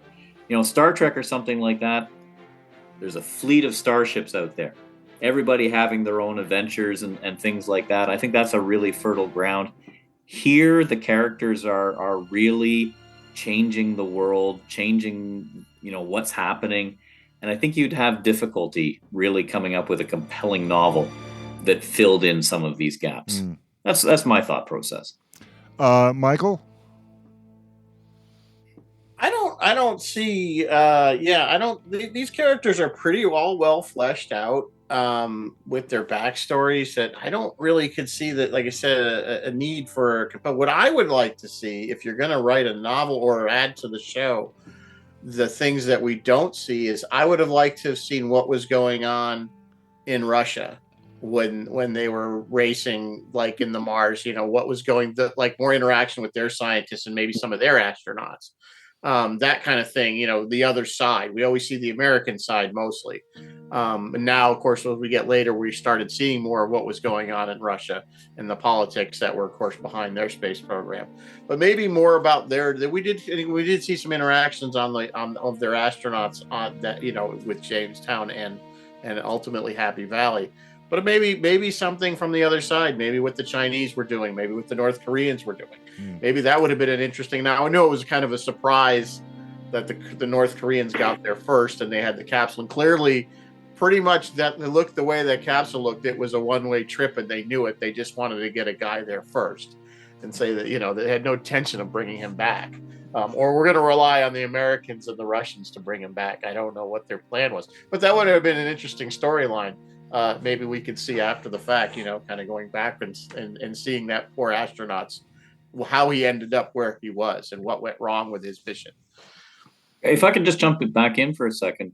I don't think it was mentioned, but on the show's Wikipedia site, there is a good layout of the alternate history, which fills in some of the things you may have missed or whatever. And it shows the timeline. It shows who was president. It showed all of this. And to me, that's a really fascinating read to go through that and see where things diverged and didn't, and it fills in some of those gaps. Yeah, I watched a bunch of YouTube videos where podcasters have gotten on and discussed that, and they said what actually happened. Like with you were talking about Gorbachev before, like it actually happened with Gorbachev, in the real world, and then what happened in the show's world, or what actually happened. Where we heard about the, when we talked about the death of the Russian, moon rocket scientist, that sort of thing, that he died in '66, and that came out in those videos. So there's a lot of stuff out there. Marybeth, fill in the blanks. Would you love fill in the blanks? Are you happy the way it is? Happy. I'm with Michael and Bruce. Leave some to the imagination. I wouldn't mind finding out about the Russians or the North. I really would like to find out about the North Korean. I do think that was a one-way trip for him. But people's personal, like Karen's personal life or Ellen Waverly, no, neither compelling nor relevant. Unimportant. So not happy, something to write about. But I'm so happy Ellen had a happy ending. After all that struggle, Yes. I'm so that she rides off into the sunset with her wife. I thought, I worried about, her beard husband did lie. He got in trouble. So did he end up? I'm not sure if he ended up going to jail. No, they were going to expose him. They found out he was gay, and they were going to expose him. And that's when she took the step of just saying, he lied. He lied in front of Congress, and that was so that he could have went to jail for that. So I'm not sure if he did or not. Because it all like when she took the podium at the press conference, in the White House, that's everything steered towards her, and then that was that. They didn't spend that much more time on it. I just jump in here for half a second about Ellen.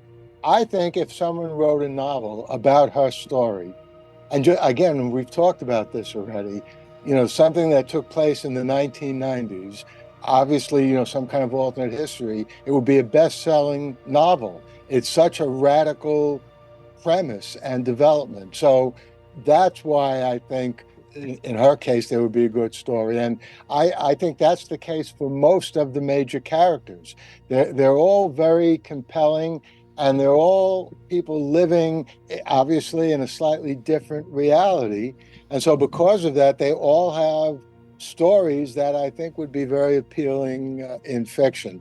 Certainly better than a story about a Southern dysfunctional family, which is like what all the New York Times thinks is worth reviewing when it comes to fiction.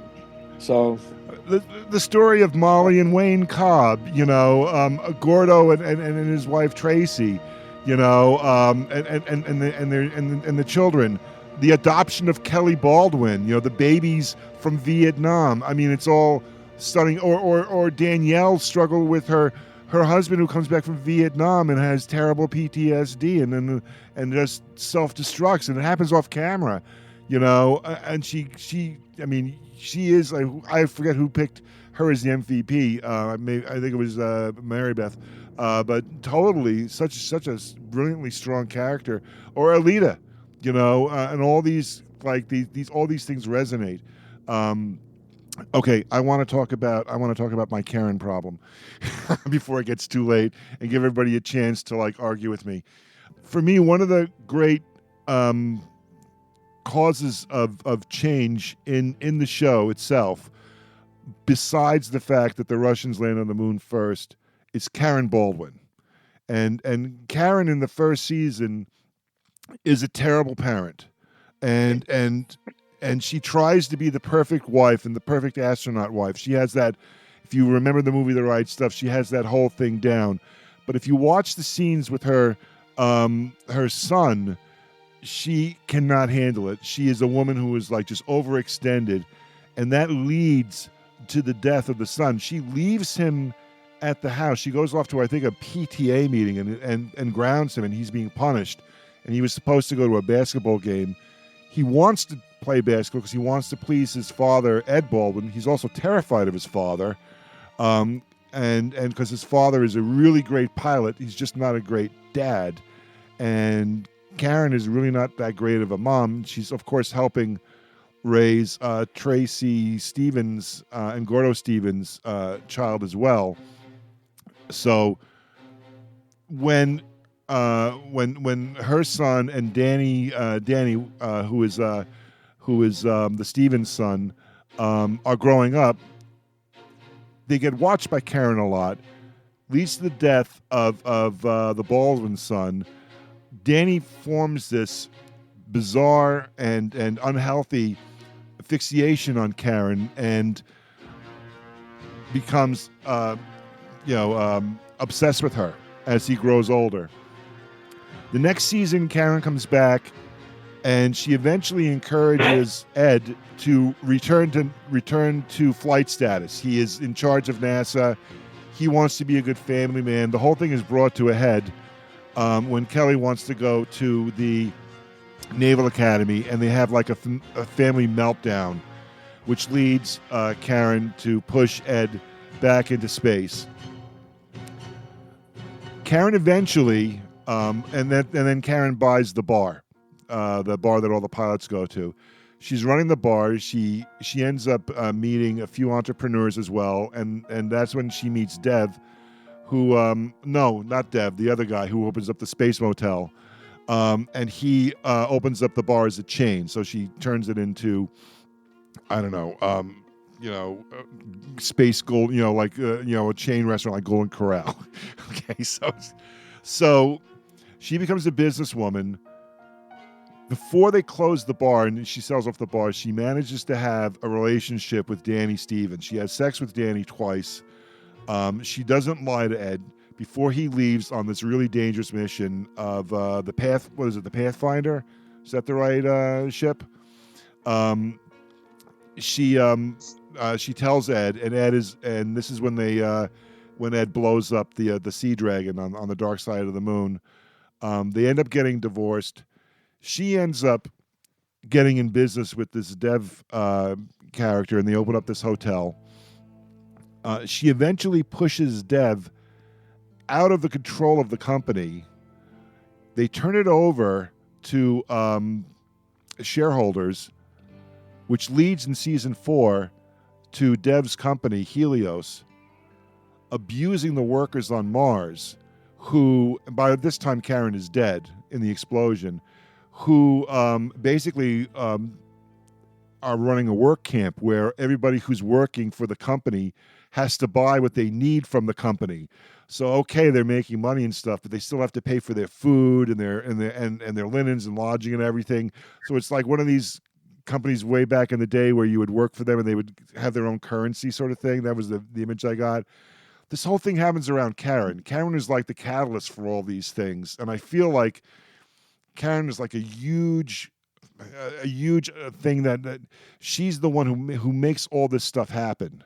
The reason why they're having the issue on Mars is because of her influence. The reason why the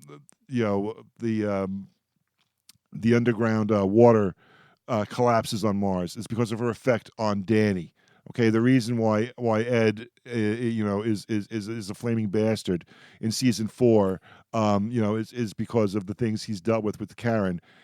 So I really feel like Karen is the one as important a motivator as the Russians landing on the moon or the Russian scientists not dying in 1966. Your thoughts? Am I out of my mind? I know I probably said it poorly, but that's been ruminating in my head since I watched the entire series. So I'll start with you, Paul. You seem like you're ready to jump, and I'll make sure I go to Colleen, because Colleen, I don't want you to miss your date with your husband. Okay. So I'll go to Paul, and then Colleen, you'll come up next. All right, I'm always ready to jump in. But let me say a couple of things. First of all, you didn't ask us what we thought the weakest or worst part of the series is, and however great a series is, there always has to be a weakest part, right? Not everything is equally fantastic. And you mentioned, the workers on Mars, and I don't know whether it was because it was on at the same time as the Hollywood writers and actors strike. I mean, maybe they couldn't have predicted that would happen, so I don't think it was deliberately done.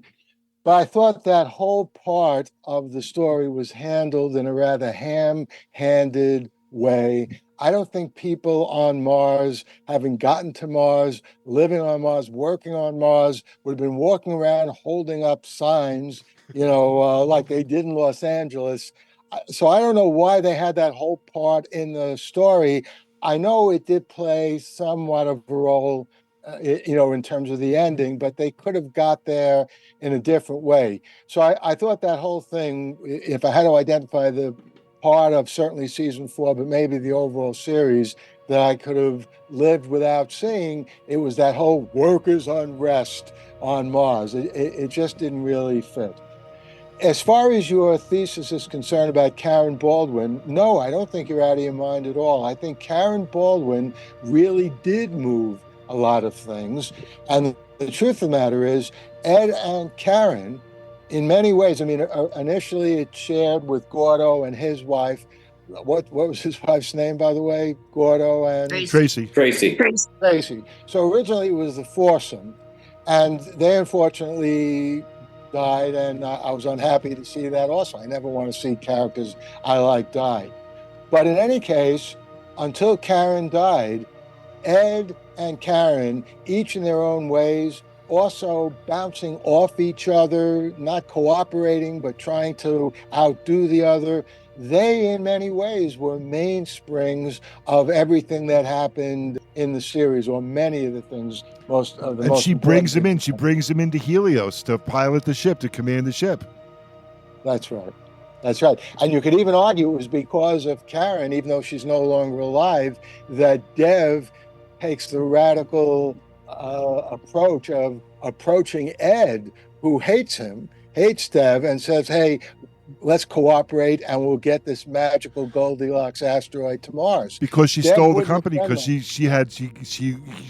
led to him losing the company. Yeah.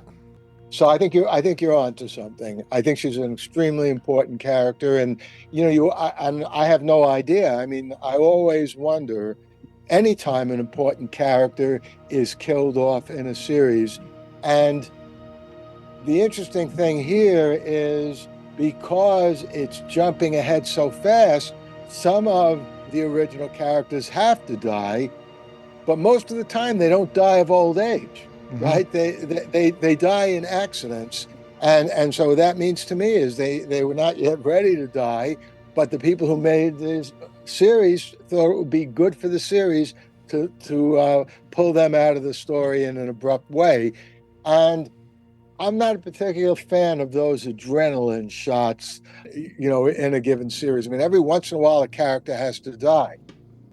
So, the death of, I don't know, I can't remember the character's name, Denise something played her in Star Trek The Next Generation. Oh, yes. Tasha Yar, absolutely, yes. Yeah, Tasha, she was a great character.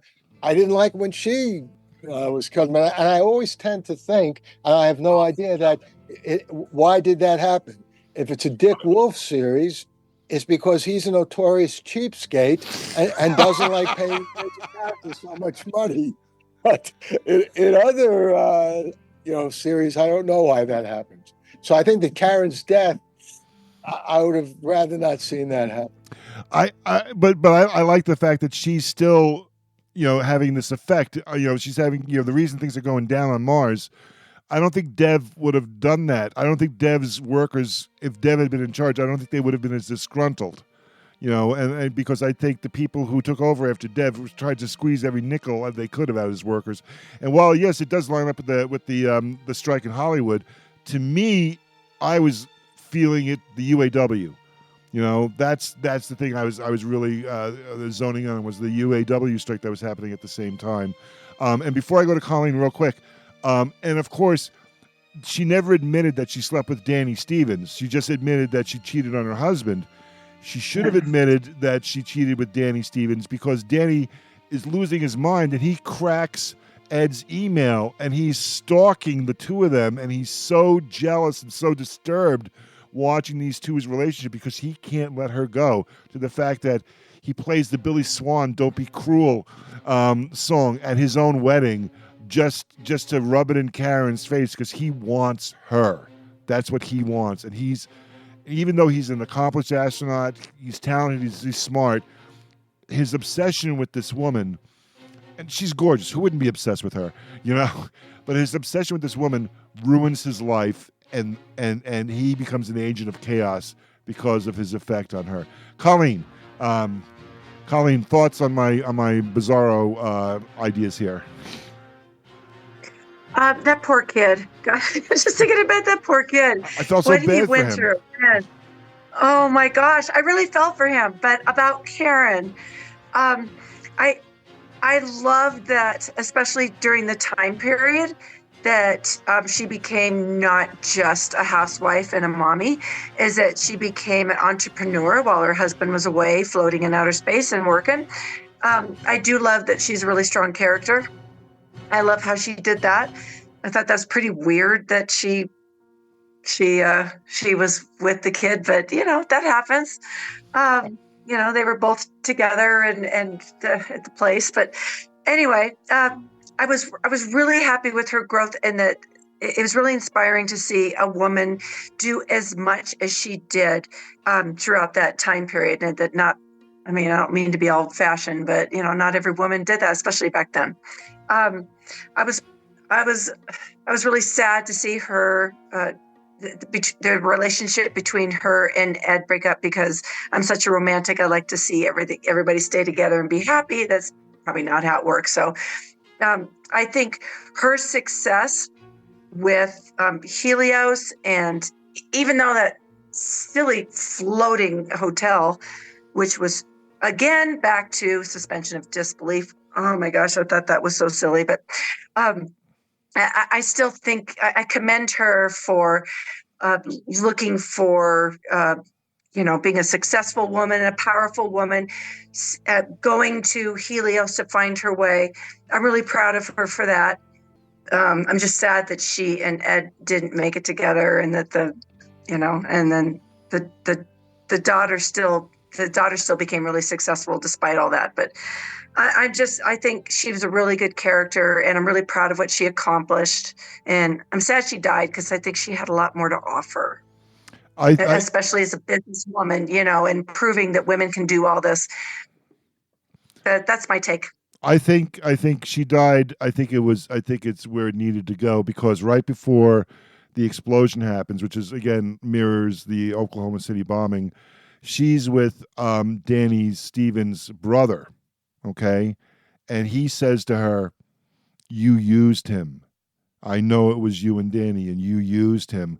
And there's such a price on Karen for all her success. It cost her son. It cost her the mental, Danny Stevens, mental health, her marriage.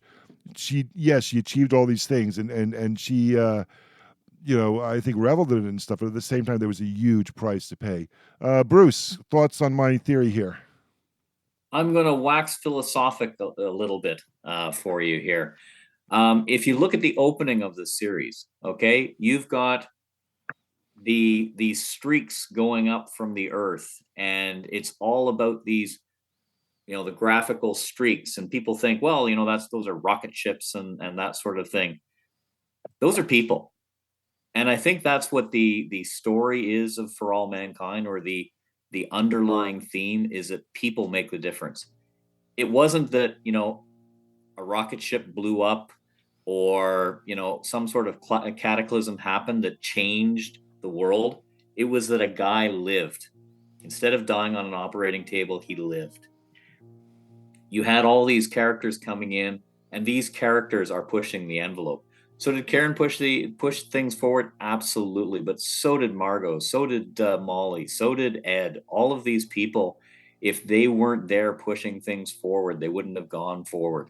So when I look at that opening sequence, I see these as the people and their stories streaking off from the planet and out into space. So I agree with you, but I think the same could be said for most of the characters out there. If they hadn't made those decisions, if they had gone in a different direction, if they hadn't had the strength of personalities, they wouldn't have got to the moon. They wouldn't have got to Mars. I'm glad you brought that up, because I haven't really given the opening credits that much thought. And I actually sort of I didn't fast forward through it, but I mentally checked out. after watching 10 episodes in a row. But Absolutely. I always say to myself, why this this sort of opening credits, instead of something else. And Colleen has left to go on her date, I just noticed. So thank you so much to Colleen Bennett for joining us on Friday Night Freeform, Nerd Alert News, nerdalertnews.com for Colleen. But I'll have to give it another check and view it with that idea in my mind, because I wasn't really sure what was going on with that. I was just, what it made. But the thing that was striking me about the opening credits was that the music reminded me of Star Trek Discovery theme song, which I didn't really like. So I was put off by it a little bit, because I always call the Star Trek disco theme song the Wah Wah theme song. I always think it's like somebody crying, because everybody seems to cry on the Starship Discovery. Michael, go ahead, Paul. I love those opening credits, and actually I'm almost moved to tears when those opening credits come on. I think the music is wonderful. I just love everything about it. And I'm usually like you. I always fast forward through the opening credits, because who needs to see them? And I've already seen it. But I always make a point of watching the opening credits in every episode of For All Mankind. That's cool. Michael, I want to hear what you have to say. If someone's going to tell me I'm full of crap, it's going to be Michael Rizzo. All I'm going to say on your theory, Phil, is that yes, she does affect the people that are even within her scope of the story. She certainly had an effect on it. She was an important character. I don't feel that she is the Darth Sidious of For All Mankind. There you go. And is controlling the entire story, somehow. I would rather take my time to talk about some of the stuff that I think that they got wrong in this show. And I think Danny certainly being a tragic character, I have no problem with his time. What I had a problem with was him going on that Mars mission. I just think nobody would have let him, with his past, get on a spaceship for months in that environment, knowing his instability. That's one thing. The pregnancy we already talked about, just ridiculous. No birth control apparently on Mars. I don't know what that. So there was something else. I don't have a problem with the hotel. Was fine. That storyline. I do think it's funny that the one thing we didn't mention is the restaurant that they go keep changing, and it's currently a Mexican restaurant now on the show in the current system, no longer the space bar or whatever. But little things like that kind of just irked me. That and the other one I was going to bring up was kind of what Paul touched on, was the strike on Mars. I don't think the quality of people that would be up there working, even in a mining capacity, would be of that caliber that would be striking. I know that they and I don't think that the company would abuse somebody like that, because I think they would be all professionals at that level. They wouldn't be under this, and the fact they were changing their contract mid contract, I guess that was in the contract that they could do that. There was just a lot of little things there that kind of irritated, but the Danny story really bothered me, that he was on that mission, period. I just don't know. Again, I have a bit of a military background, and what we would do, what you qualified to go on certain vessels, when I was in the Coast Guard, you would not be allowed, if you were unstable in some way, they'd be like, no, you're not doing that anymore. You can go run a desk or something, So that's my theory. But no, I don't feel that she was Darth Sidious. Sorry, Phil. I like that you brought that up, because I think at the same time, I think in reality, you would think all those things about who goes, who doesn't go. At the same time, because it's a television show, we have to be engaged in this thing, and we have to be drawn back season after season. And because there's this drama with Karen and Danny and stuff like this, oh well, Ed doesn't know that Danny's the guy, and now he's stuck on Mars with him. That it draws you in. The soap opera aspect draws you into it. Exactly what I was just going to say. That's the part I don't like about this show. I don't care for the soap opera aspect. Yeah, I think it kept me because it gets a little dry scientifically after a while. After all the big moves, when they're landing the bases on and stuff like this, they need to have something to keep people in there. And I think that sort of drama worked. I think it worked better to great effect with the High Bob issue, where he's going out looking for apartments because he's breaking up with his wife. Gordo. I seem to tune into that a little bit better, and the fact that they kept it a secret. They said they'll never let him fly a plane again if we send him home, with mental problems. Gordo, you're right. The only reason they let Gordo is because they didn't know about the whole broken arm thing. Yeah, because Danny Had they saved known him. that, they would not let him go. They would not have let Gordo go back. They were protecting him, and he shouldn't have gone back. Danielle, yeah. But he did go back, and he ended viewer, up saving the base. So. But as a viewer, you have to be engaged to come back. Otherwise, you have like a really great one season, of a TV show. Marybeth, Captain Bruce, Phil's Karen Bruce problem. And Rizzo. Yeah, Bruce and Rizzo are right. She may be a link, but she's not a kingpin. That's Chantel. That's what's her last name? Chantel Van Santen. And I adore her in The Boys as Becca Butcher. She's really cute on that show. But Karen was a Karen. Ugh. Yeah, the whole storyline was. I also felt she was. I don't like affairs. I don't like it, and I thought that was a weird jump. 1 minute she's running a restaurant, and then the next minute she's running a space hotel. That's kind of a jump for someone who. Well, she was a 1950s house. She married wife. into it, though, didn't she? She married into it. Yeah, I guess she did, but is she really qualified? I mean, there she married. Yeah, she kind of. Yeah, she married the rich guy. Yeah. Can I just say something in defense of Karen, and in particular Karen sleeping with Danny? First of all, Danny's wanting to sleep with Karen is 100% understandable. What guy his age, or for that matter any age, wouldn't want to sleep with Karen? So the question is, why did she sleep with him, though? I think that is an indication of the incredible pressure that astronauts' wives, and this gets back again to the right stuff, are living under. And, we can't just say that. There have to be real consequences. I mean, their husbands, go out into space. They may well not return. I mean, that's the case with the military, but not in the same way it is with people going out into space, because most of the time, people in the military survive unless we're in an outright war. But obviously, we know we've had tragedies in our real space program going back to the 1960s, in the 1980s with the Challenger disaster, 20 years later with another disaster and so on. So that's why Karen is vulnerable to that. And I think that's 100% believable. I believe she says in the show she slept with him because she wanted to. Yeah. That's it. That was her justification. And immaturity.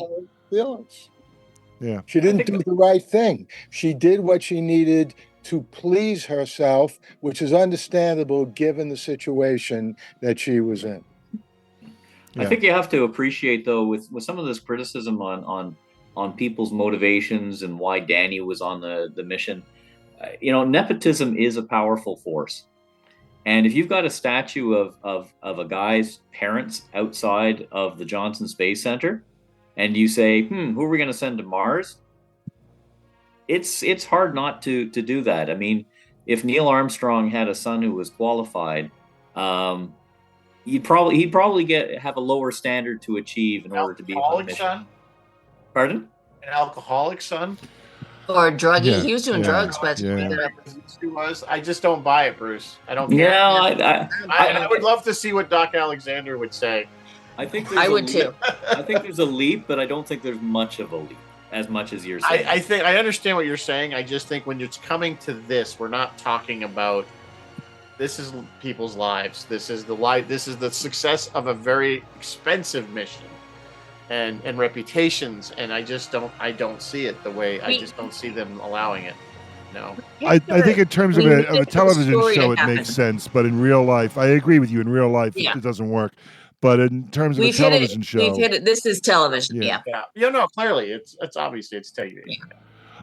We're starting to run out of time, and I'm having a lovely time, and I want to thank all of you for I know it's late. I know it's past Rizzo's bedtime, but I appreciate it so much. It's really great.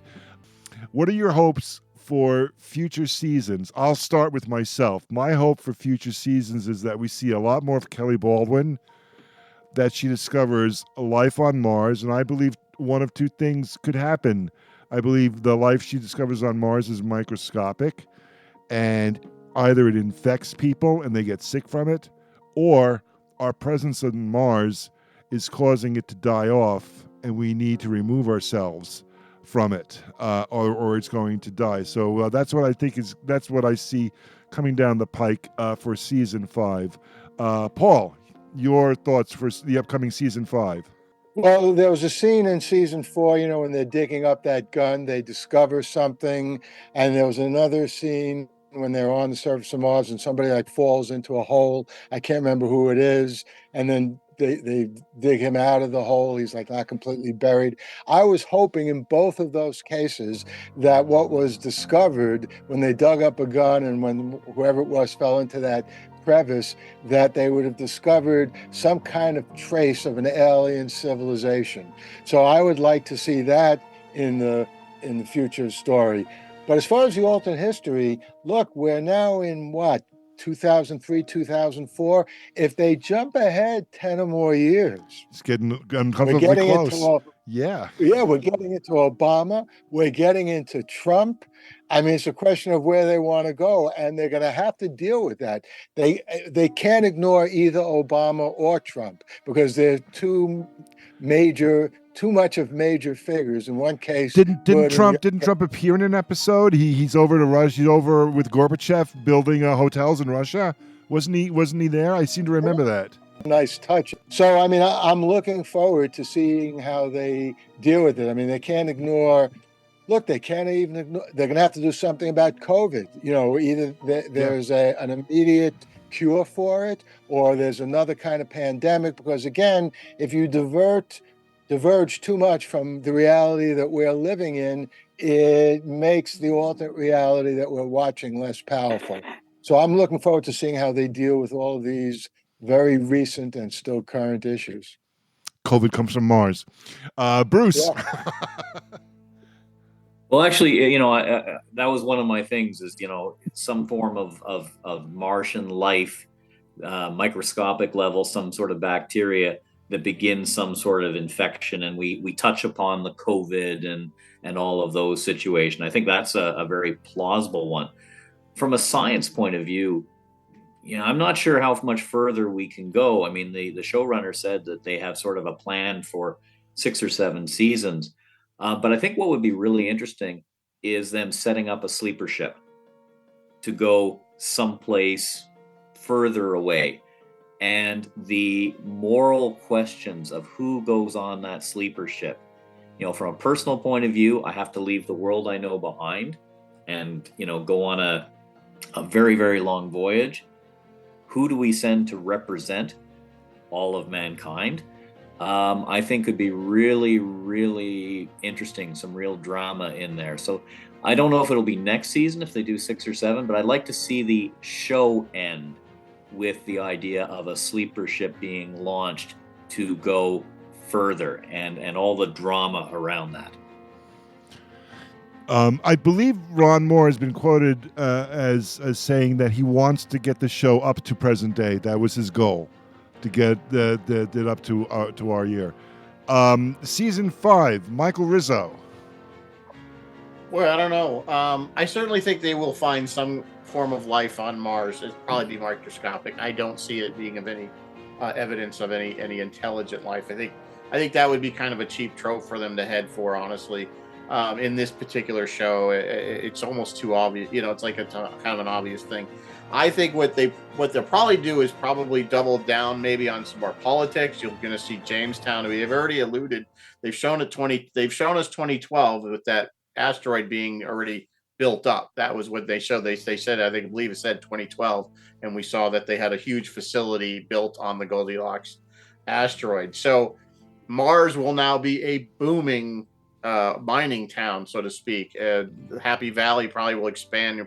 So I have a feeling you might see some more tension between Earth and Mars. I think in political, we might see something, maybe start mining asteroid belts. That's kind of the next thing out. I don't see another race to another planet, whether it be Jupiter or Saturn or something like that. To Bruce's point, that's kind of what I was originally thinking. Maybe some FTL type technology. We're not anywhere near there though. So, do you go with a sleeper ship? Do we have the technology to put people in kind of suspended animation? Their technology is farther than ours, but we are talking with right around the 2000, probably the 2010s to 2020s that this next season, which should take place in. So I really think they're going to probably do whether it's, I don't think it's necessarily going to be a disease, but maybe it will. Who knows? I don't write this stuff, but I think it's going to be more politics on Mars. I think we're going to see more of Mars and what's going on there, and maybe more political tensions as a result. But this time it might be between planets rather than nations. I have to tell you, before we go to Marybeth, it was very inspiring to see the Goldilocks asteroid orbiting, in the sky, in the Martian sky, as Dev looks up and sees that little light up in the sky. It was kind of thrilling, and also that they avoided the trope of, we moved the asteroid, now it's going to hit Earth and kill everybody. So I appreciated that, as that we avoided that, because I've had enough of Armageddon sort of premises. Marybeth, season 5. Season 5, the sky is kind of the limit for them, but we do now have Kelly's son. What is that kid's name? Is it Alex? I think the kid's name is Alex. Alex is now going to grow up on Mars and be technically a Martian. And that base will have been on that planet long enough now that surely other people have met, fallen in love, and hooked up and had Martian babies. So now we officially have Martians. We are halfway to the expanse, people. That's where this show is going.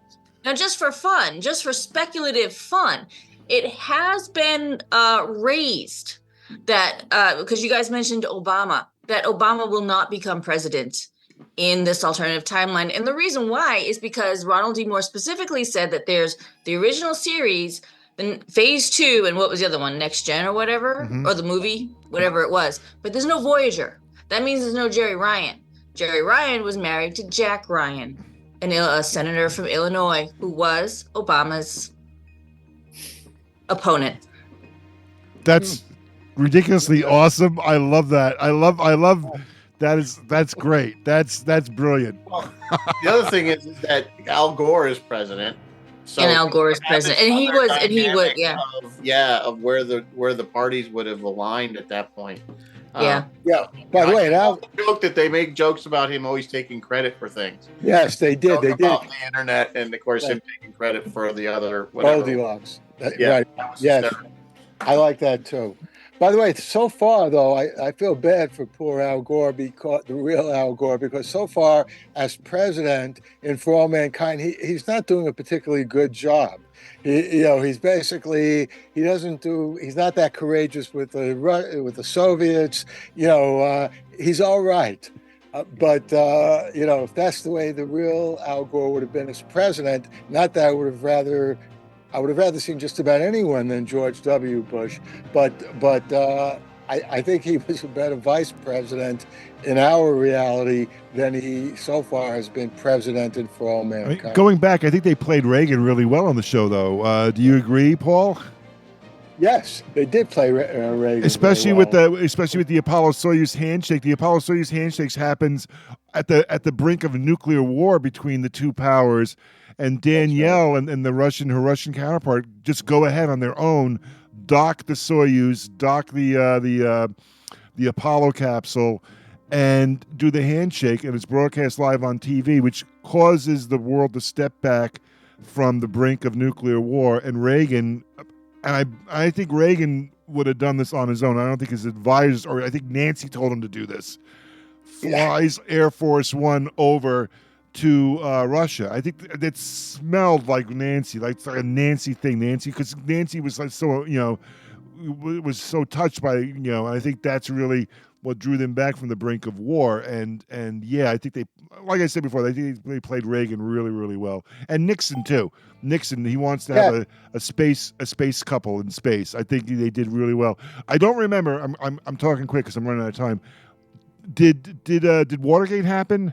I don't remember if Watergate happened in the show.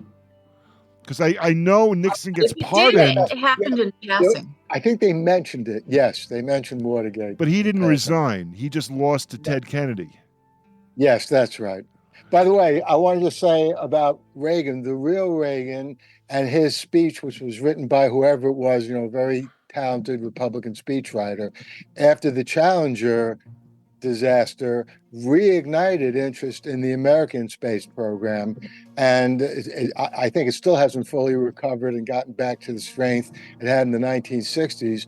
But people had just lost almost complete interest in the shuttle launches. And it took that tragedy in our reality, plus Reagan's speech, to rekindle at least some of that interest.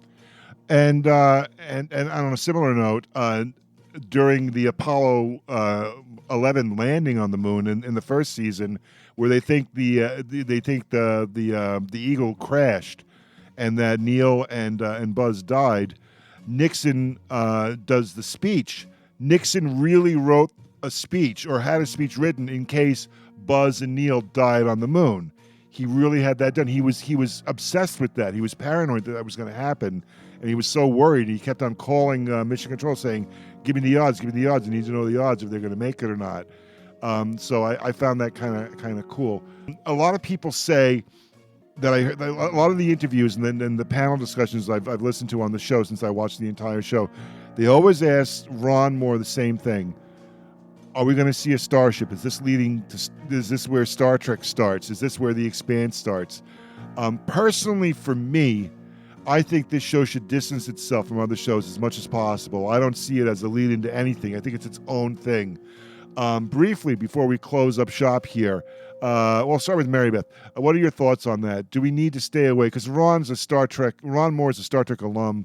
Do we need to stay away from the good ship Enterprise and let them, For All Mankind, be its own thing? She's thinking. Yeah, I expect we probably do. I had proposed on Distilled that it could easily be a forerunner to Star Trek. Easily. It still could. But no, they need to keep it grounded in reality. Michael? Yeah. Yeah, no, I agree with Marybeth. I don't want to see it brought to that. It's not the type of show. It's not what the show's about. I don't think it's that. The Star Trek is still quite a bit of fantasy, as much as it likes to pretend that it's science based. It's really not. Yeah.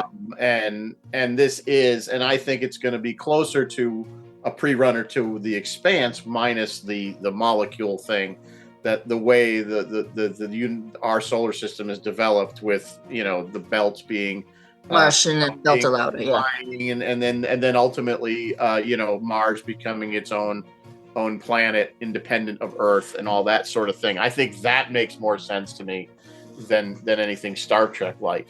So yeah, I think it just needs to be its own thing and not try to say, oh, this is where Star Trek's going to come from. Bruce? I think they have to be really, really careful here, because there's been a lot of things about the development of Mars. There's been Kim Stanley Robinson's Martian trilogy. There's been Bradbury's The Martian Chronicles.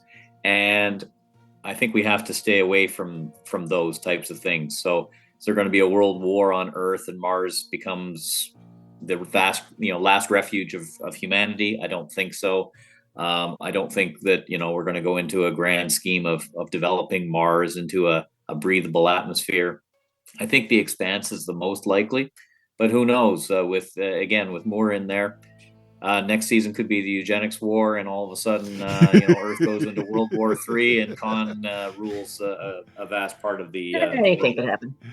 Ron Moore did say, and Paul will appreciate this, that in the Star Trek lineage, in the history of For All Mankind, it's Star Trek the original series, Phase 2. Which never happened, Next Gen, and then the movies start with Wrath of Khan. There is no Star Trek the motion picture. Yes, I love that.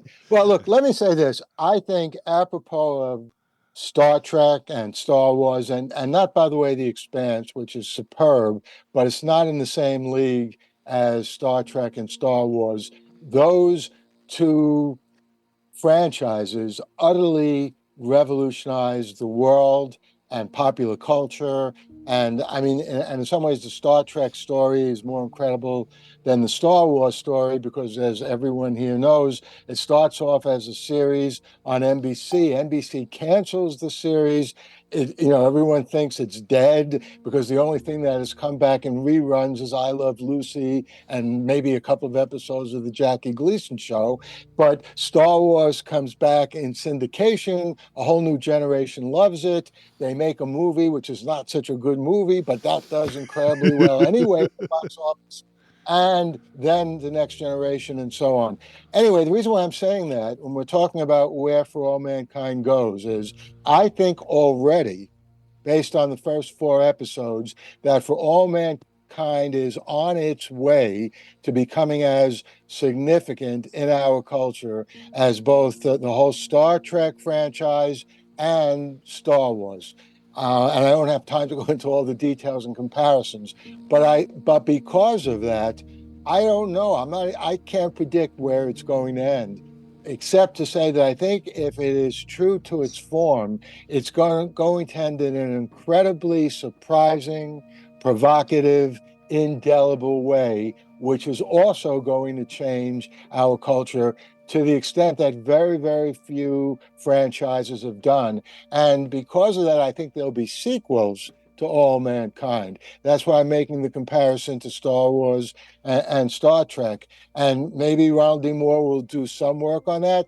Maybe other people will come in and take it over. But I think the For All Mankind story is going to be with us here on planet Earth for a long, long time. I hope so. We are really running tight on time. I have to say, the show, I hope, continues to be eternally optimistic. And a thought for future discussion, I believe Ron Moore is having the career that Gene Roddenberry always wanted to have. That's one of my thoughts, because he's done so many incredible shows so far, whereas Gene had all those failed pilots in the 70s and stuff like that. He just couldn't get away from the Star Trek monkey on his back, and he really wanted to, like, in the 70s, distance himself from that. Marybeth and Michael Rizzo, what's coming up on Sci-Fi Distilled? Well, we're off this coming week because I am out of town, but the following week we've been doing classic sci-fi. So we did Metropolis, we did The Day the Earth Stood Still, and then we're going to do, of course, you have to do it, we're going to do Forbidden Planet.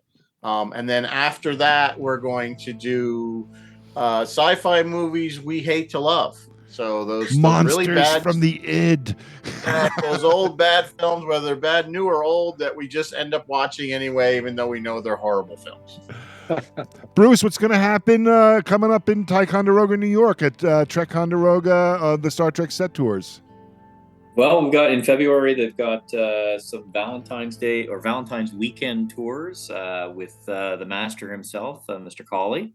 So that's going to be exciting. And we've got Trek-Conderoga coming up in May this year, not August, but May. And you can check out the website for all the details. We've got some good celebrities coming down, and it's going to be a blast, as usual. May the dealer's room be nice and cool. And Paul, 60 seconds. Tell us where we can find you on the World Wide Web. Just search on Paul Levinson, and if you want to read It's Real Life, you can read it for free on a site called Vocal, or you can buy it on Amazon. But as far as what's coming up, I have expanded it into a novel, and within the next few months, I'll have a major announcement about where it's going to be published and what's going to happen with that novel. It's an alternate history novel because the story is an alternate history novel. What if John Lennon had not been assassinated? What if the Beatles had not broken up?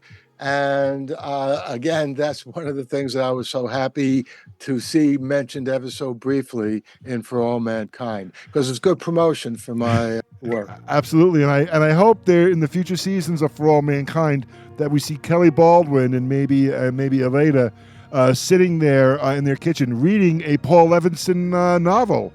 I think that would be very great, and listening to some Paul Levinson music on the turntable. Woo.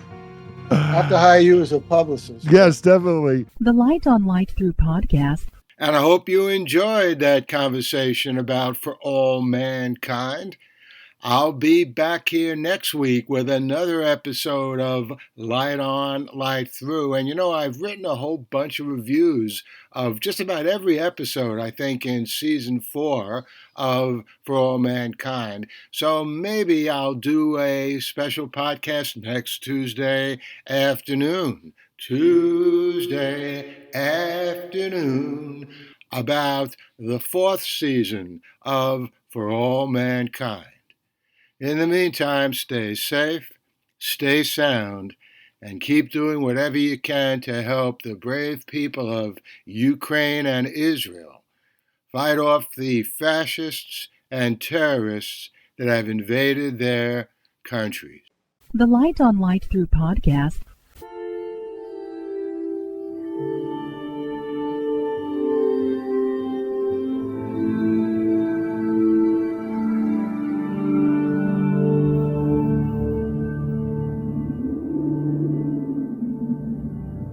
Athens, 2042 AD.